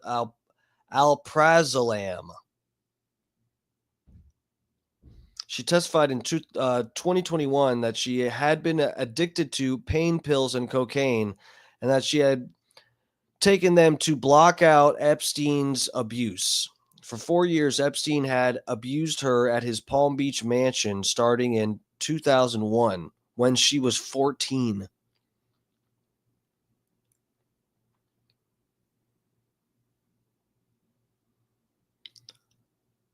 Leigh Sky Patrick, 29, was also found dead in West Palm Beach hotel room in 2017. Patrick's twin sister blamed her struggles with drugs on Epstein.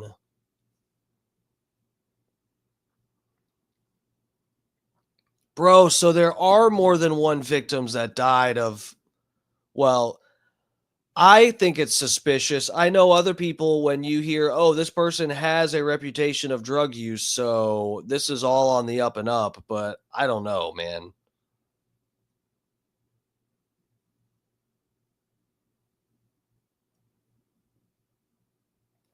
That's crazy, guys. That's crazy. I had no idea. I had no fucking clue. Dead. And you know what? The media wouldn't put it there. The only reason it was put there was because another Epstein victim made sure it was put there. And they blamed her for the investigation being ruined. And it's not her fault, because people should know. When someone who's testified in a case like this has been found dead, it took them 6 months to put it there. And it's only thanks to Kate Bricklet from the Daily Beast. She's an amazing journalist. She's the only woman who's actually ever written my full story as well. Because what they do is they always leave out Clinton's name. Just like conveniently, his name's left out. Apparently, they leave it out because it distracts from the emotional impact. Well, if you ask me, I would like their name involved, considering all the deaths involved in their administration. Did you see Clinton behaving in any way that would be untoward? Did you see him in any compromising situations? No, but you know, when Bro, what is with people? People keep using, guys, I swear to God, there's this weird thing where I notice words trending, and I know it's not just a thing like I learned the word and so now I just see it places.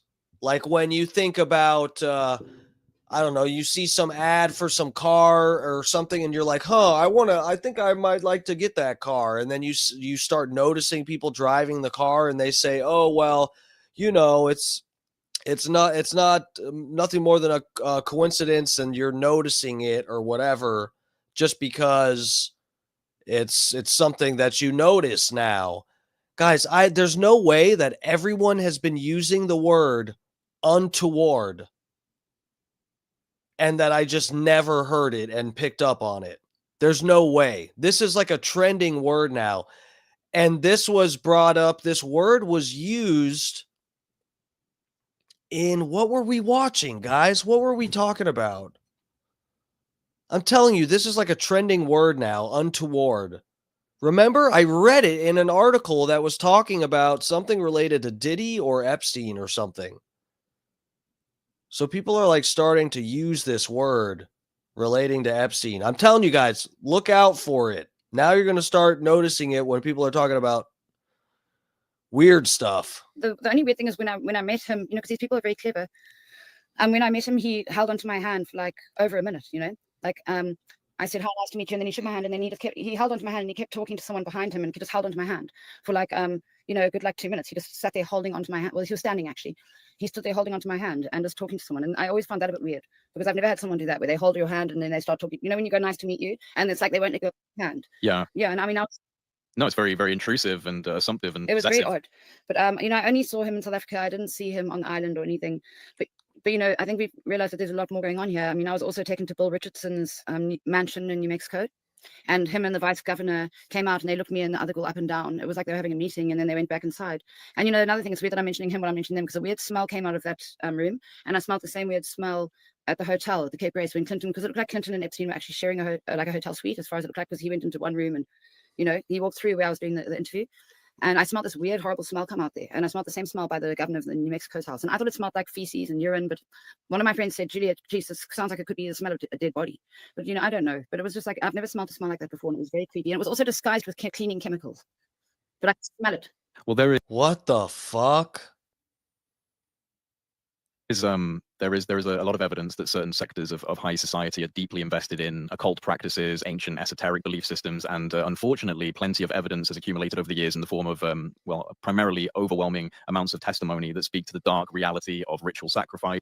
So, guys, do you remember I used to use it as my intro video, but I started to get scared that it was affecting the algorithms that I'd get into? Guys, remember Marina Abramovic.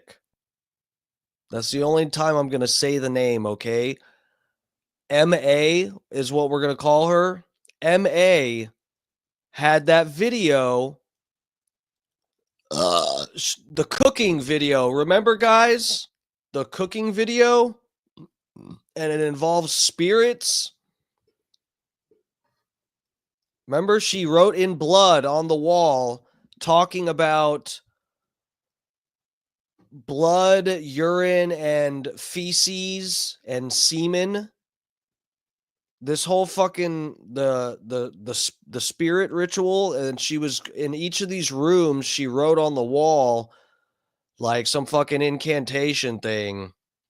Midnightmare dreams sprinkled with urine and sperm, or it said take fresh breast milk with sperm and something, cut the middle finger of your left hand.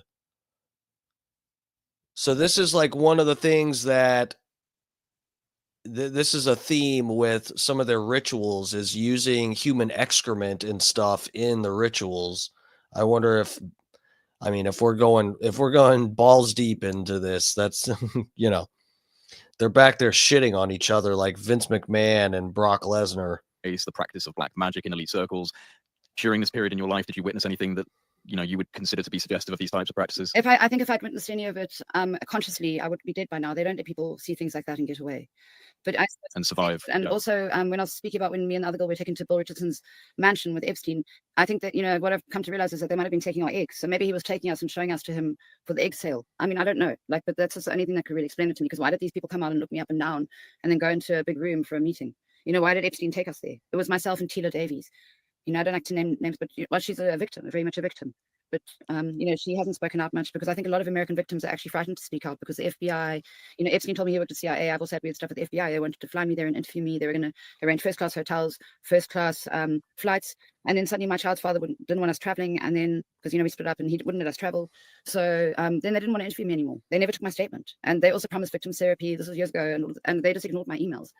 After pushing for me to get there, they got us emergency visas, and then they ignored my emails because they can't get me there in person. It is concerning just based on the current optics of the FBI, and it seems like they're stonewalling a lot of the release of these documents and trying their best to keep this from coming out into the public. So, offering you this olive branch of security and protection and freedom seems more like a ruse to get you into the States, because then obviously you're under their jurisdiction, you're under their control, you're under their influence, and the fact that they've never followed up with you again to try and convince you that this is a good move for you and your family and your safety is quite suspicious as well. So I would agree with you that it was probably an ulterior motive. They outright ignored me. I was having terrible nightmares. I was emailing them. I was like, please help. Please provide victim therapy for me and the other girls. I was going through a horrible time with it all. But they outright ignored me. And I've got all the proof on email evidence. And what's another weird thing is, they say that Epstein's emails are disappearing. Emails that Epstein sent me have disappeared from my email. Just gone. So they are definitely deleting stuff. It's very creepy. And sorry, going back to the question of the occult, like I said, if I would have seen anything like that, I would have probably been knocked off. That's the frightening thing, is also why my name wasn't on the flight log. And, like I said, they have many branches to their organizations. But what one starts to realize is there must be something underneath that island, because the accommodation wasn't suitable for all the celebrities that apparently went there. Like they say, Oprah went there, and, they got all the names on the flight log.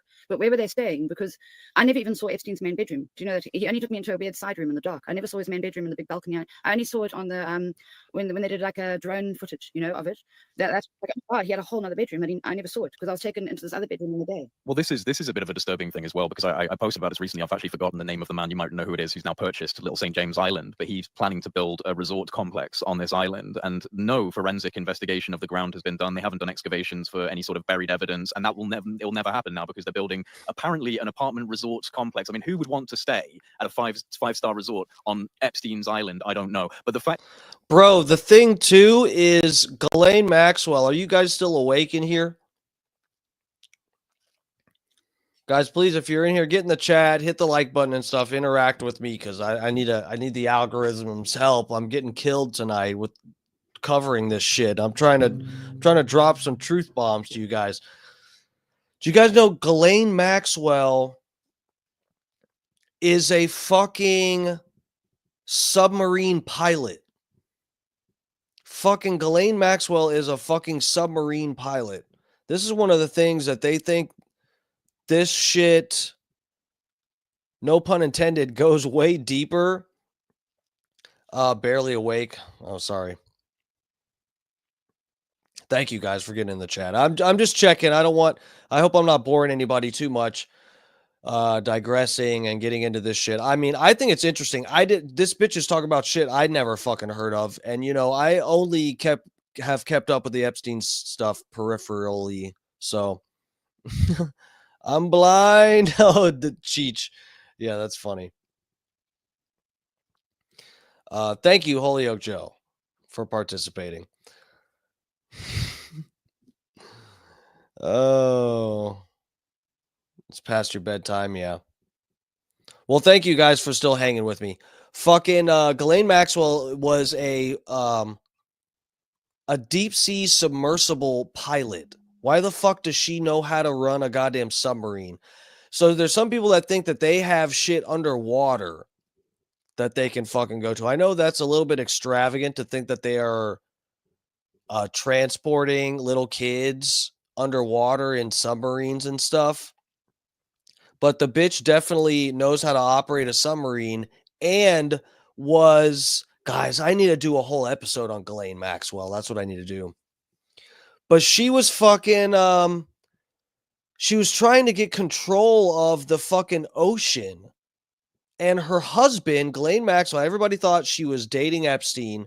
Ghislaine Maxwell is married and has a husband. Her husband is involved with shipping.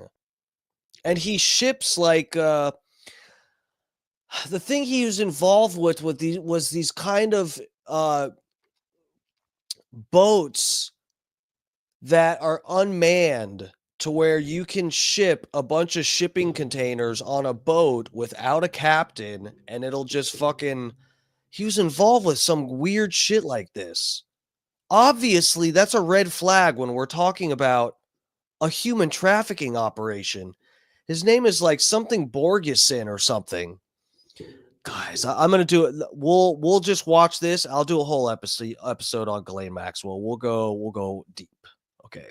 The fact that they're doing this to me suggests that there is a lot underneath that island that would absolutely reinforce the types of things that you're suspicious of, and that's never going to see the light of day. Well, also, where Epstein lived in New York on 71st and 5th, Bill Yeah. Cosby lived like across the road. The other sex predator who was prison. Right. Woody Allen lived pretty much nearby. Maybe there's something underneath there too. Why do all these people live in the same area?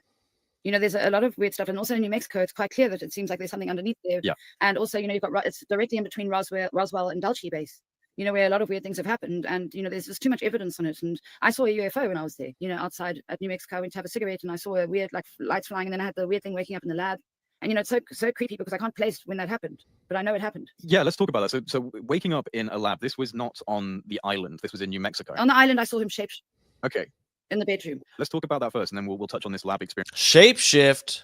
as well. So, can you explain what you mean by shapeshifting? Yeah. Well, when I was in the bedroom with him, because he used to take me into that small bedroom, and it was always dark and really cold. And then it was almost like when he was orgasming or something. Like I looked at him and suddenly his face like grew like big like this, and then I saw these huge black eyes like this, and then a big mouth with this horrible tongue and like this sort of dragon horn stuff, which is like almost like the devil, or you know, I mean, I can't explain really what I saw because I saw it like, I mean, I can explain it, but it's like so hard. I did paint it, but I burnt that painting because I just hated it. So much for credibility. But I can paint it again. But I just, I saw him turn into this horrible, creepy thing. And I wasn't on drugs. I wasn't drinking alcohol. Nothing like that was allowed. You know, like a lot of people think there were parties going on there. There weren't any parties. There was no alcohol. Absolutely not allowed. Like, I smoked, but I had to smoke far away, and hide. And I had to wash my hands after smoking. They were very fanatical. They did not like things like that. But I could have been drugged. I don't know, because again, when you're in a place like that, they could slip something in your drink, in your water or in your food. You just never know. I mean, it could also be psychic, like psychological trauma projection. Have you thought about that? The human brain can create so many different things in traumatic scenarios. It could be that, but let's get to blood types now. You wanted to ask about blood types. It's the perfect timing for it. You get Rh negatives. Okay, they're different people on Earth here. Okay, it's actually very dangerous for an Rh negative woman to have a child as an Rh positive man. But they don't tell us it. They hide it from us. Because guess what? Most of the American presidents, Rh negative, royal family, all Rh negative. You know the story of the blue blood. Well, apparently what it comes down to, I don't know exactly much. I'm not a scientist, but I have done a research. And it comes down to the Garden of Eden. When Eve took the apple from the snake, apparently she actually mated with the snake. So it was interbreeding with its genetic, you can look into nephiliums. There's a lot of, stuff about this. It's very, very strange because there's... Here we go, guys. We're riding on the rails of the crazy train right now. And other weird things with the Rh negative is 2 Rh negative people can only have an Rh negative child. For instance, my child's father is an Rh negative. So my child... Hold on a second.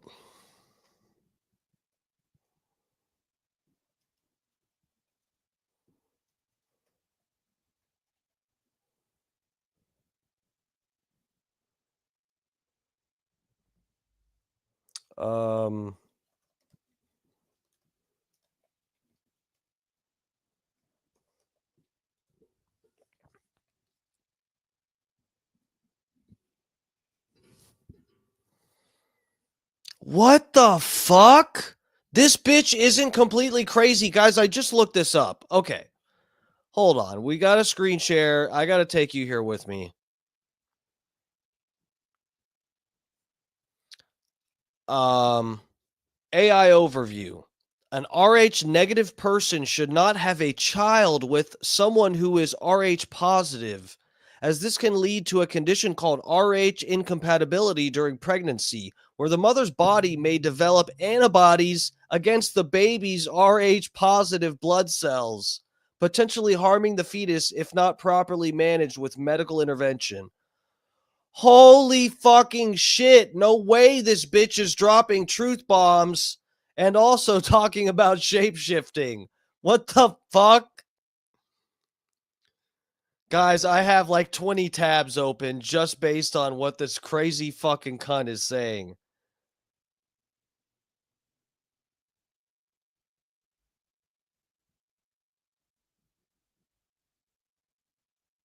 What the fuck, guys? That is nuts, man. Hold on. God damn it, I lost the tab. Okay, here we go.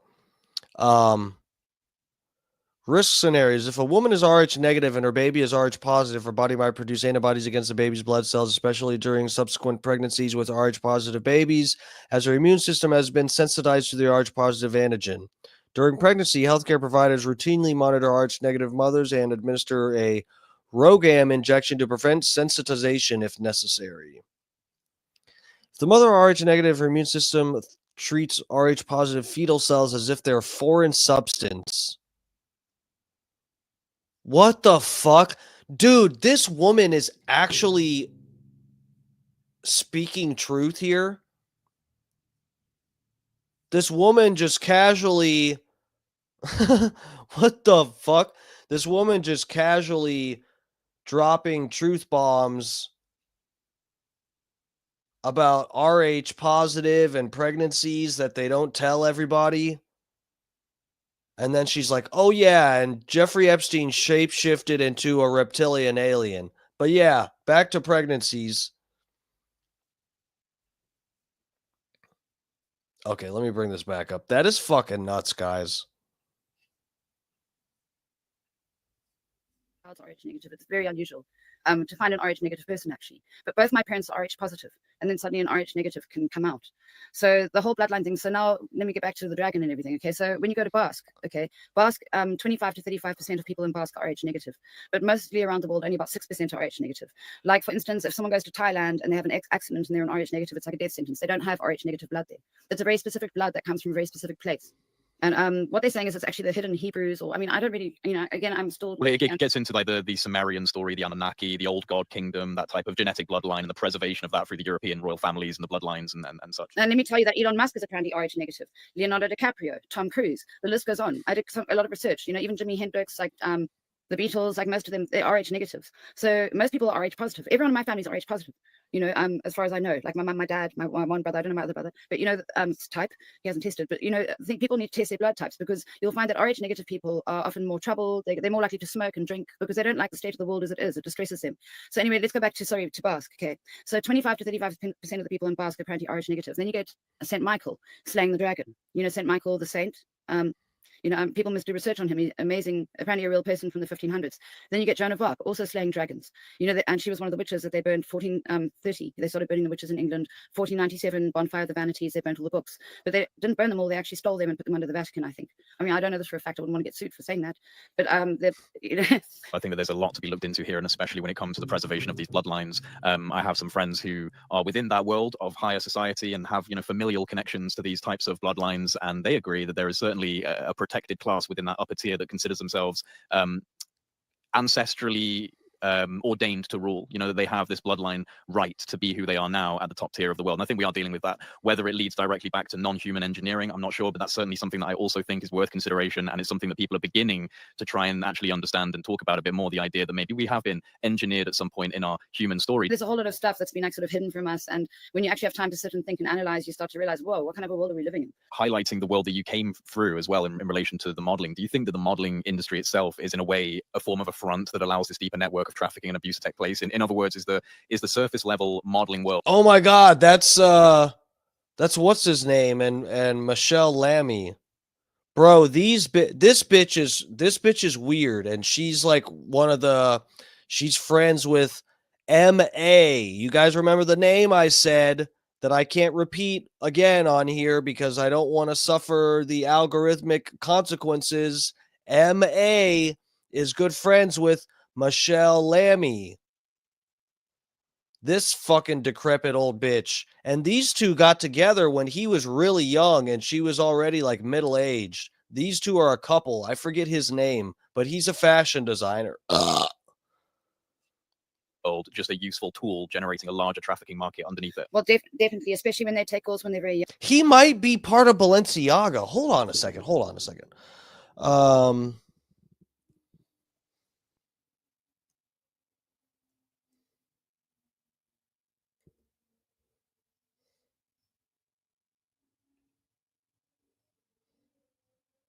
Oh, I spelled that wrong. Yeah, it's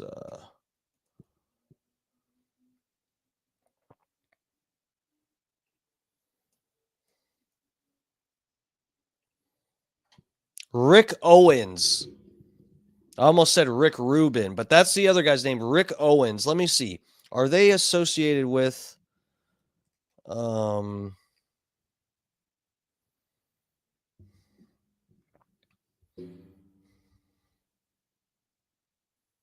yeah. So her and Rick Owens, that's why they're in my periphery. So these people, they just brought up the pictures here. This is why they're bringing up Balenciaga here. This is Rick Owens and Michelle Lammy, who worked with Balenciaga. They're fashion designers. The modeling industry itself is, in a way, a form of a front that allows this deeper network of trafficking and abuse to take place. In other words, is the surface level modeling world just a useful tool generating a larger trafficking market underneath it? Well, definitely, especially when they take girls when they're very young. You know, I know a lot of girls who've done modeling, and I don't know many girls who've made a lot of money from modeling at the end of the day. You know, they make money here and there, but very much they get targeted by rich men and horrible situations. And I think that I don't think girls should be allowed to do modeling until they're at least 18 years age, because they tried to come and take me, elite models. They found me at a market in Cape Town when I was 14. I got the newspaper clip from it, but my mum wouldn't let me go. And, you know, the thing is, a lot of people, like, they need money and they send their young girls. And I think it's very dangerous to send a young girl overseas. It's someone that doesn't have business experience. And also, if anyone is going overseas, you know, this is what, with Epstein, I should have actually asked for a contract. But you see, I was very young and I didn't understand things like that. You know, I should have had a modeling, you know, I just believed that they worked for Victoria's Secret. I did the modeling casting for Karen models.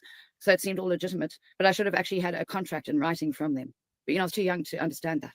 So I think if girls go overseas, they must have a chaperone and they must have a contract, and they should also get a down payment before they go, you know, to make sure that they're going to be safe, and to, you know, have a lawyer check the contract also, you know, pay a little bit of money to a lawyer so you've got extra help on the side. You mentioned waking up in a lab environment. Can you just detail what this was? Where was this? Well, when I was taken to New Mexico, you know, I saw the... Bro, they were... Okay. This is the thing, guys. Yeah, I know. Scott Starbird said, so she didn't know what devil horns were called, but now she's a megamind. Look, I don't know about the legitimacy of this, but this, you know, what I'm about to say is also a tactic of misinformation, where they will have somebody spread misinformation, but they put in some real truth bombs so that you go and fact check and you go, oh, well, look at that. This part that they said is real, and so is this other part. And, oh, yeah, this other part I hadn't heard before, and that's real. So maybe all of it's real. You just associate it all as being truth because they sprinkle truth into it, but really it's misinformation. I know that could be a possibility, but some of what she is saying is true. Big E says, I smell BS. Yeah, I know, dude. And I'm worried about it too, especially when she started talking about shape-shifting. Okay, it's not something you want to be saying while you are trying to legitimately call out, you know, I'm being careful with the words I use, you know, trafficking ring. Okay. But if any of this is true, real, it makes sense why she would be, dude, if they were doing any of this stuff that she's actually saying, like this part where they're talking about she woke up on a lab table, dude, they were probably slipping shit into this bitch's drink and fucking with her head or some shit. Why wouldn't they? Some guys, again, if I pull up that picture of when she was 20, she looks like a kid. She looks like a skinny little girl.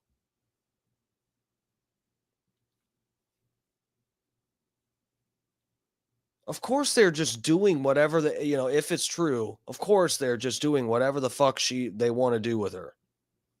She looks like a helpless little baby deer. UFO there. It was very creepy. Well, it was like these 3 lights in the sky. And then sometime around that time, I just woke up in a laboratory, and I was naked and paralyzed on a table. And there were 6 people in hazmat suits around me. And then there was like a female doctor standing behind my head. And I couldn't move and I couldn't talk, but my eyes couldn't move. And sorry, it's actually really hard to even talking about that, because, I had such bad panic. Okay. That's right, Dave. But, I went back to that sort of time recently, and it was something so frightening that I can't really explain it, but I know that it happened. And, then the doctor came near my head and she said, "Don't worry, everything's going to be okay." And then I suddenly just went out again. But, there wasn't like doctor's apparatus in there. There was just like a big, like metal slate on top of me, like a door size thing on top of me. And it was just like a very, very frightening thing, to happen. What were you in New Mexico for at that time? He just kept flying me back there all the time. I was just like so broken from the whole thing. And it was almost like he was like, I suppose he almost had like a bit of a cult in a way, where he does like controlling people. And so this is in his ranch, because he had a ranch in New Mexico, right? What do you mean? I mean, I got taken to New Mexico, to New York, to Paris, to Palm Beach, to the island. I got taken to all the properties, because the thing is, after being taken somewhere like that, it was almost like you just, it really affected me very badly being a young person. You disassociate. Yeah, exactly. And I didn't get paid money, because I think a lot of people do get paid a lot of money from him. Like, he offered me $2,000 for any girl I bought there, and he said if I work for him, he'd give me $4,000. Phase Cops. What's up? What's up? Thanks for joining the stream.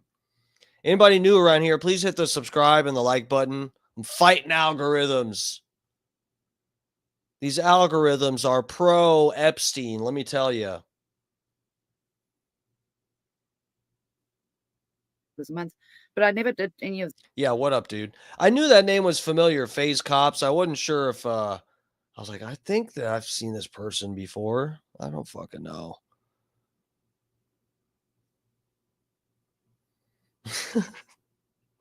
Pat O'Brien, thanks for joining us. What fruit shape would describe your sweet, tight little bottom?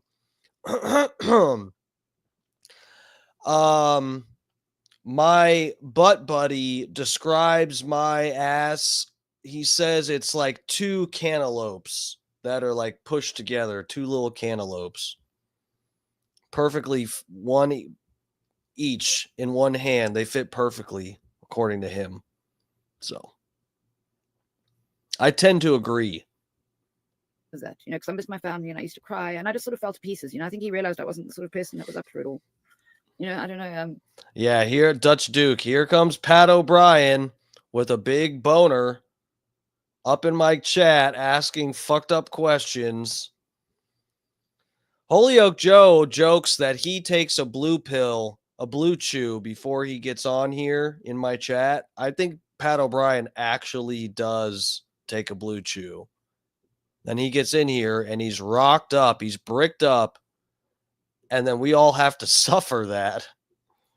How did you get out? Well, I guess eventually I actually started putting on weight because I knew he didn't like things like that. I also became badly bulimic, and I just became like more sort of like cheeky, not cheeky, but like I was like, I just didn't do, like, I suppose I wasn't like he wanted me to find girls for him and stuff, and I wouldn't do any of that. So I guess I was not useful to him, and then he let me go. Because before he always used to phone all the time, and it was like he had a horrible hook, into me. Like, I was terrified because I thought he ran the world, and yeah, I just thought it was better to be on his good side. And after what had happened, like, I didn't even realize that I'd been raped, actually, because it's just like such a shock, like being taken by people like that, and also coming from a place like Africa where people have like there's some serious brutal rapes out here, and it was like a different sort of rape of just like manipulation and having obviously being raped, but it was just something I couldn't actually talk about. I just didn't want to admit it. I didn't even want to accept it, what had happened. How do you? Sorry, please don't let me interrupt you. Oh, no, sorry. You okay? Yeah. I really appreciate you speaking like this, and I'm sure it's extremely hard.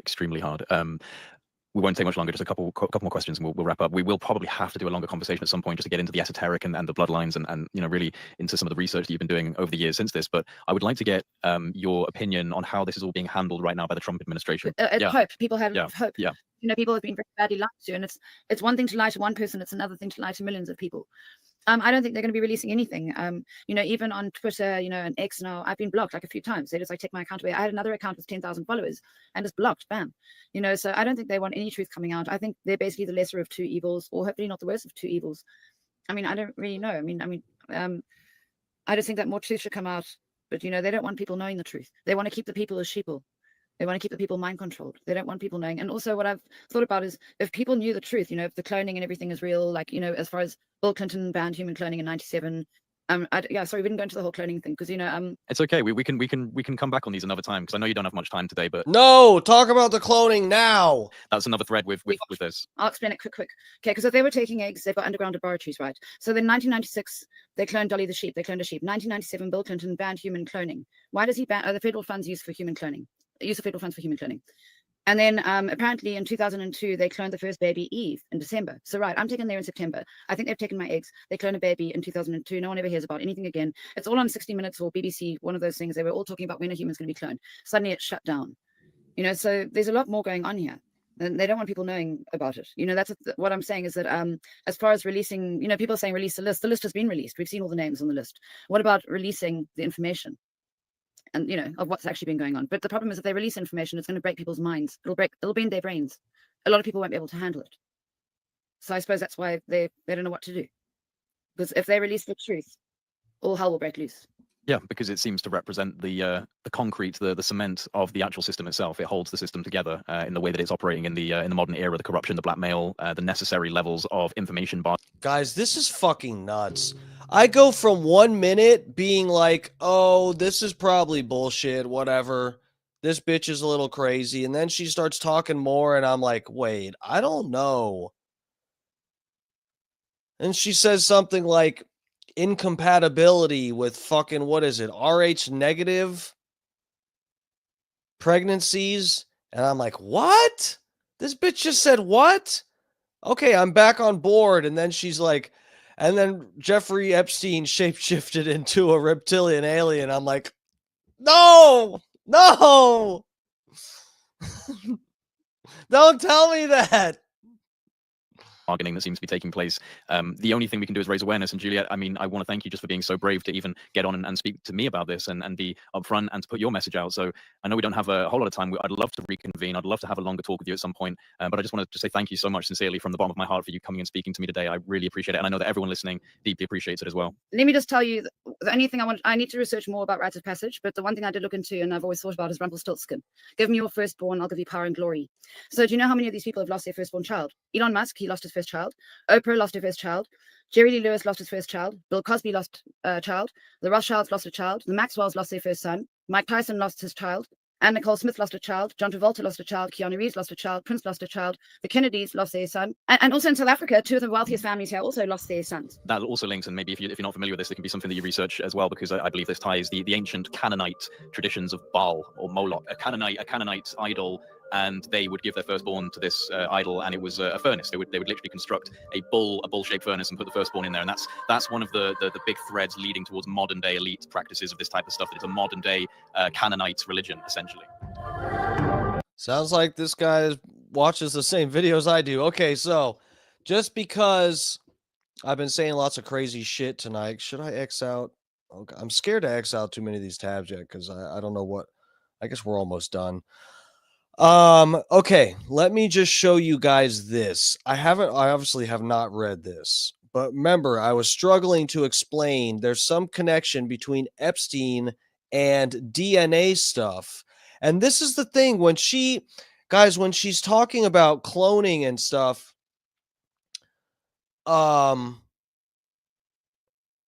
this is where I go, I know it sounds crazy. I know it does, but I also know that Epstein, in conspiracy circles at least, Epstein has this reputation with something related to cloning and DNA data. So look at this. Let me get it bigger again for you guys. Here, Jeffrey Epstein had a Frankenstein-like plan to analyze human DNA in the U.S. Virgin Islands, and it reportedly pulled in $200 million. $200 million fucking dollars.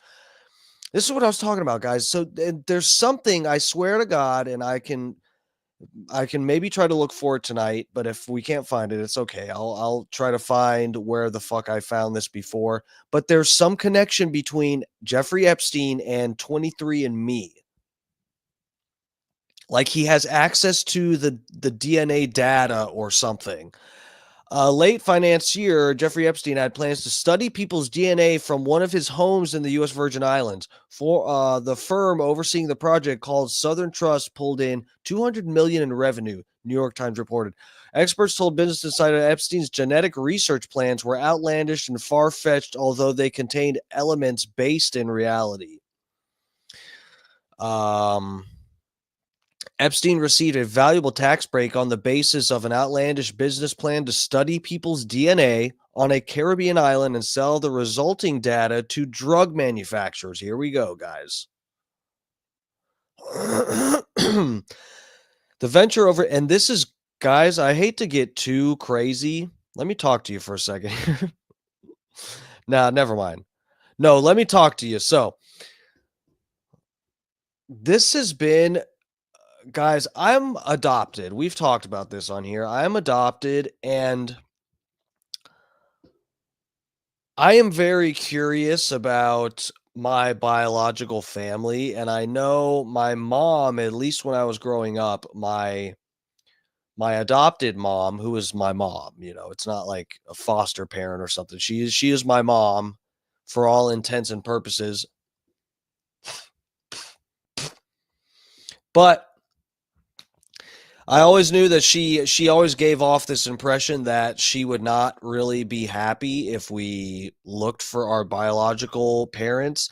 We're adults now, and whatever. I'm sure if I did that, she would find some way to cope with it and be fine and not disassociate with me. But now I mean, this is where conspiracy stuff actually starts to affect your real life.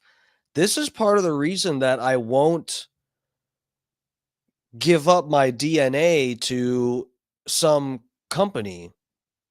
I'm really like, I'm very curious, and I want to see if my DNA is related to anybody out there that I could find and some company could match it up for me. That would be so fucking crazy. That would be so cool. And I'm totally interested. And part of it is because there was a guy in a T-Mobile commercial that is my doppelganger, and people started texting me and stuff thinking I had a career in acting. They look so much like me with the same hairstyle. This is back when I had dreadlocks. And this guy looked exactly like me, and people sent me the commercial, and I was stunned because it looked like my twin brother. And that always got me really curious too. He's probably just someone that looks similar, but either way, this is enough to keep me from giving up my DNA. And I think I did read this somewhere too before, which is why I didn't submit my DNA to 23andMe or some company, is because there's at least some kind of scheme. And Jeffrey Epstein is probably not the only one. Jeffrey Epstein received a valuable tax break on the basis of an outlandish business plan to study people's DNA on a island and sell the resulting data to drug manufacturers. Now, there are some people that have faith in the medical industry that would say, "Oh, well, that's a good thing. Give them your DNA so that companies have it on record or whatever, and it can be used by science to construct or develop new treatments for diseases and shit like that." But then you get the flip side of that coin, which is the darker side, where what if there are, not saying that this has happened. Of course, I wouldn't suggest that this has happened already, guys, but what if at some lab, just say, I don't know, randomly, we could just pick a hypothetical, say in Wuhan, China, okay? Let's say if hypothetically some lab had access to everybody's or 90% of the population's DNA samples to where that they could construct a virus or disease or something that affects every single person or every single bloodline, every person belonging to every bloodline that they have a sample from. I know I'm sounding crazy here, but this is like for real. I don't want to get sick by some fucking bullshit made in a lab based on my fucking DNA. And then I'm forced to go put money in Big Pharma's pocket because I'm on my deathbed from an unnatural virus. And God knows what else they would do with that fucking information. So anyway, let's read the rest of this. Overseeing New York Times report on Friday. Convicted, died by, okay, in Manhattan jail cell. Yeah. Right. Okay. In years past, Epstein surrounded himself with scientists and other scholars, crafting plans that ranged from racist to eccentric. He once aimed to impregnate women in an attempt to seed the human race with his own DNA. On another occasion, he brought environmentally harmful species to an island in the Caribbean, prompting a warning from local officials.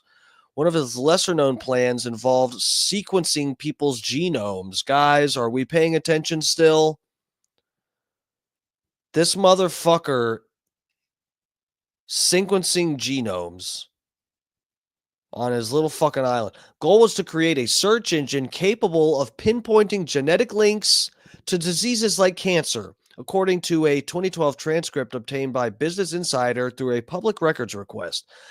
Transcript contained Epstein's testimony before the Virgin Island Economic Development Authority as part of an application he filed on behalf of one of his companies, Southern Trust. This is the company that they're saying is going to do the DNA shit for tax breaks. What Southern Trust will do will be basically organizing mathematical algorithms so that if I want to know what my predisposition is for cancer, we can now have my genes specifically sequenced, Epstein said.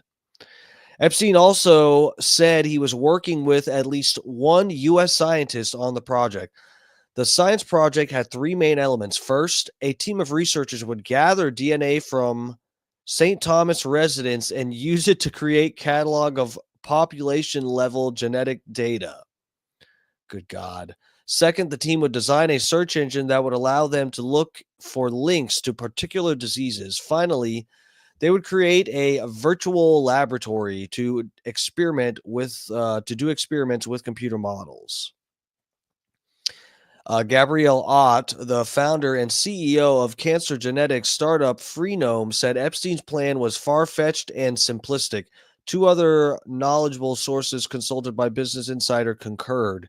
It's like he had conversations with 10 people who knew what they were doing and said, I'm going to create a company that does all of these things.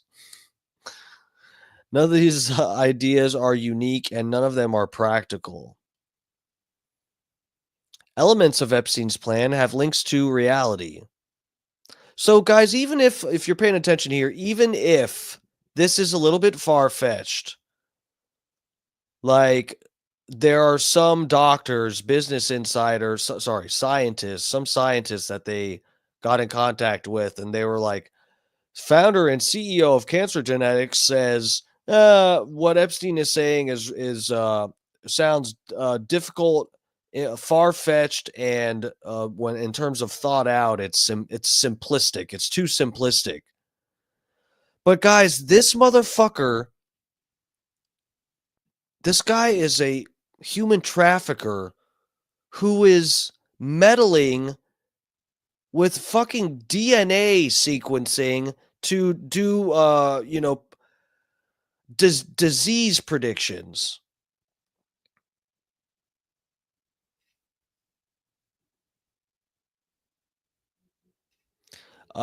This idea of analyzing DNA, selling to drug companies, well-known companies in the space, for example, it's well known to come.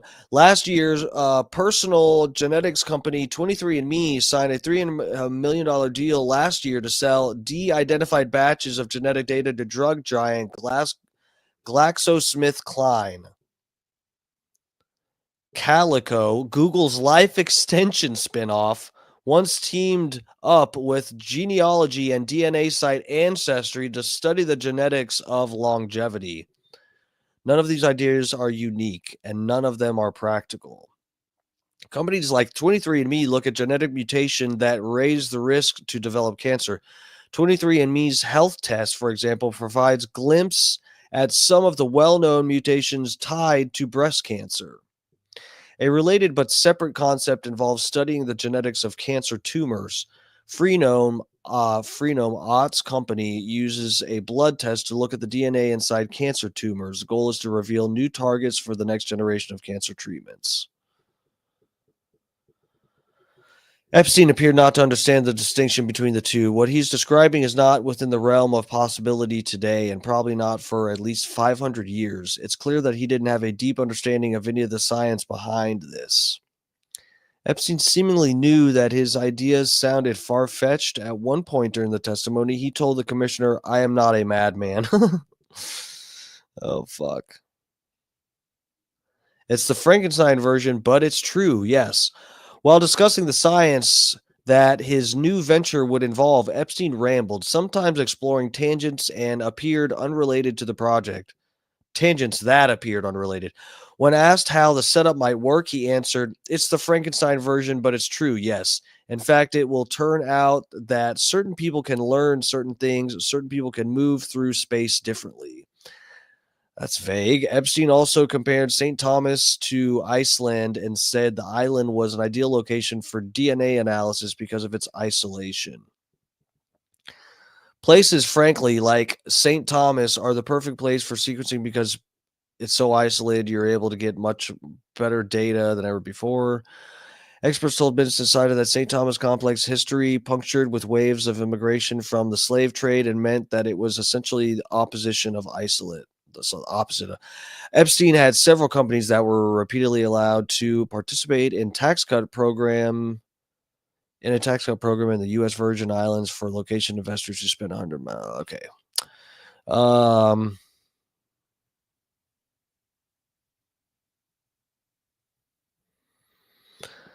His company asked for approval. It was backdated. Interview with the Times. Allegedly, the agency refused to identify the exact value of Epstein's tax breaks. Okay. Well, we got the interesting part.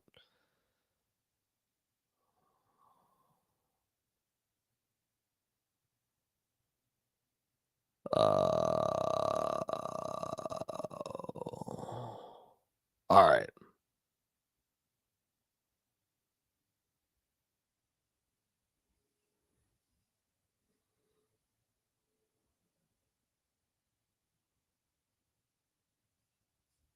That's interesting. All right, ladies and gentlemen. It's that time. It's 10:30 something. I gotta get out of here. Oh my god. Oh, that's a bit of back pain there. Oh, fuck me. Yeah, in the Virgin Islands, yeah. Epstein's island was in the Virgin Islands.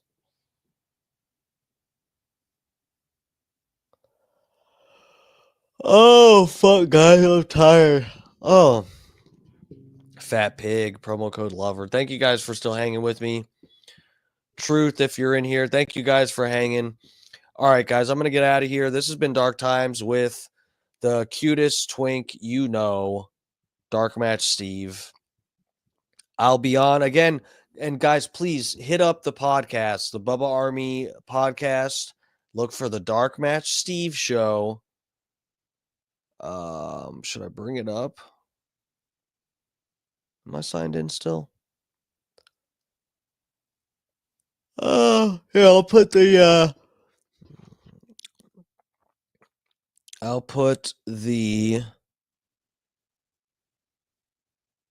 link in the chat.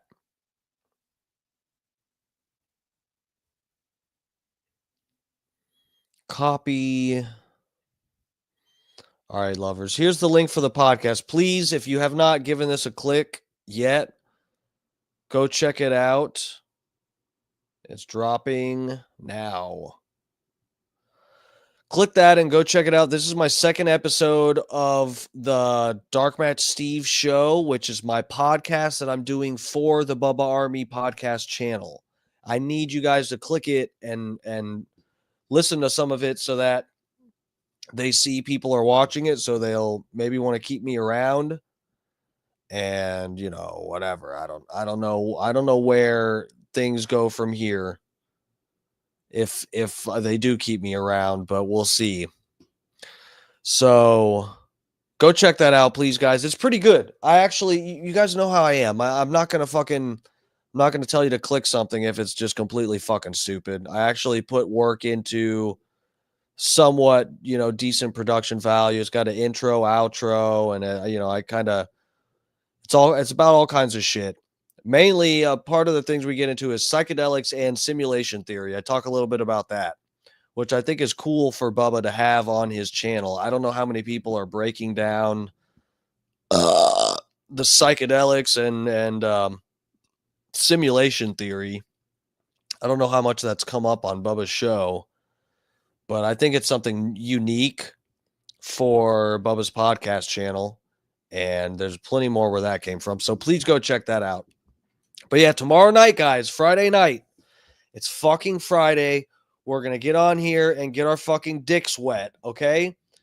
What are we doing? It's a Bubba 199 pre-party. Bubba 199 is tomorrow at 8 p.m. Eastern time. I'm going to be on by at least 7 o'clock, as long as I don't get stuck at work late. So 7 o'clock latest, come look for me here. We'll be doing a little pre-party, hang in. I'm going to play some jams. We're going to chill, have fun, smoke. And edge ourselves for the big time 199 explosion in your face. All right, guys. Does that sound fun? If you guys could please hold off on relieving yourselves tonight, we gotta, just keep edging. We want to practice some semen retention, and tomorrow we're gonna have a big explosion for 199. Okay. All right, guys. This has been Dark Times with Dark Match Steve. I'm a little twink. I'll see you tomorrow.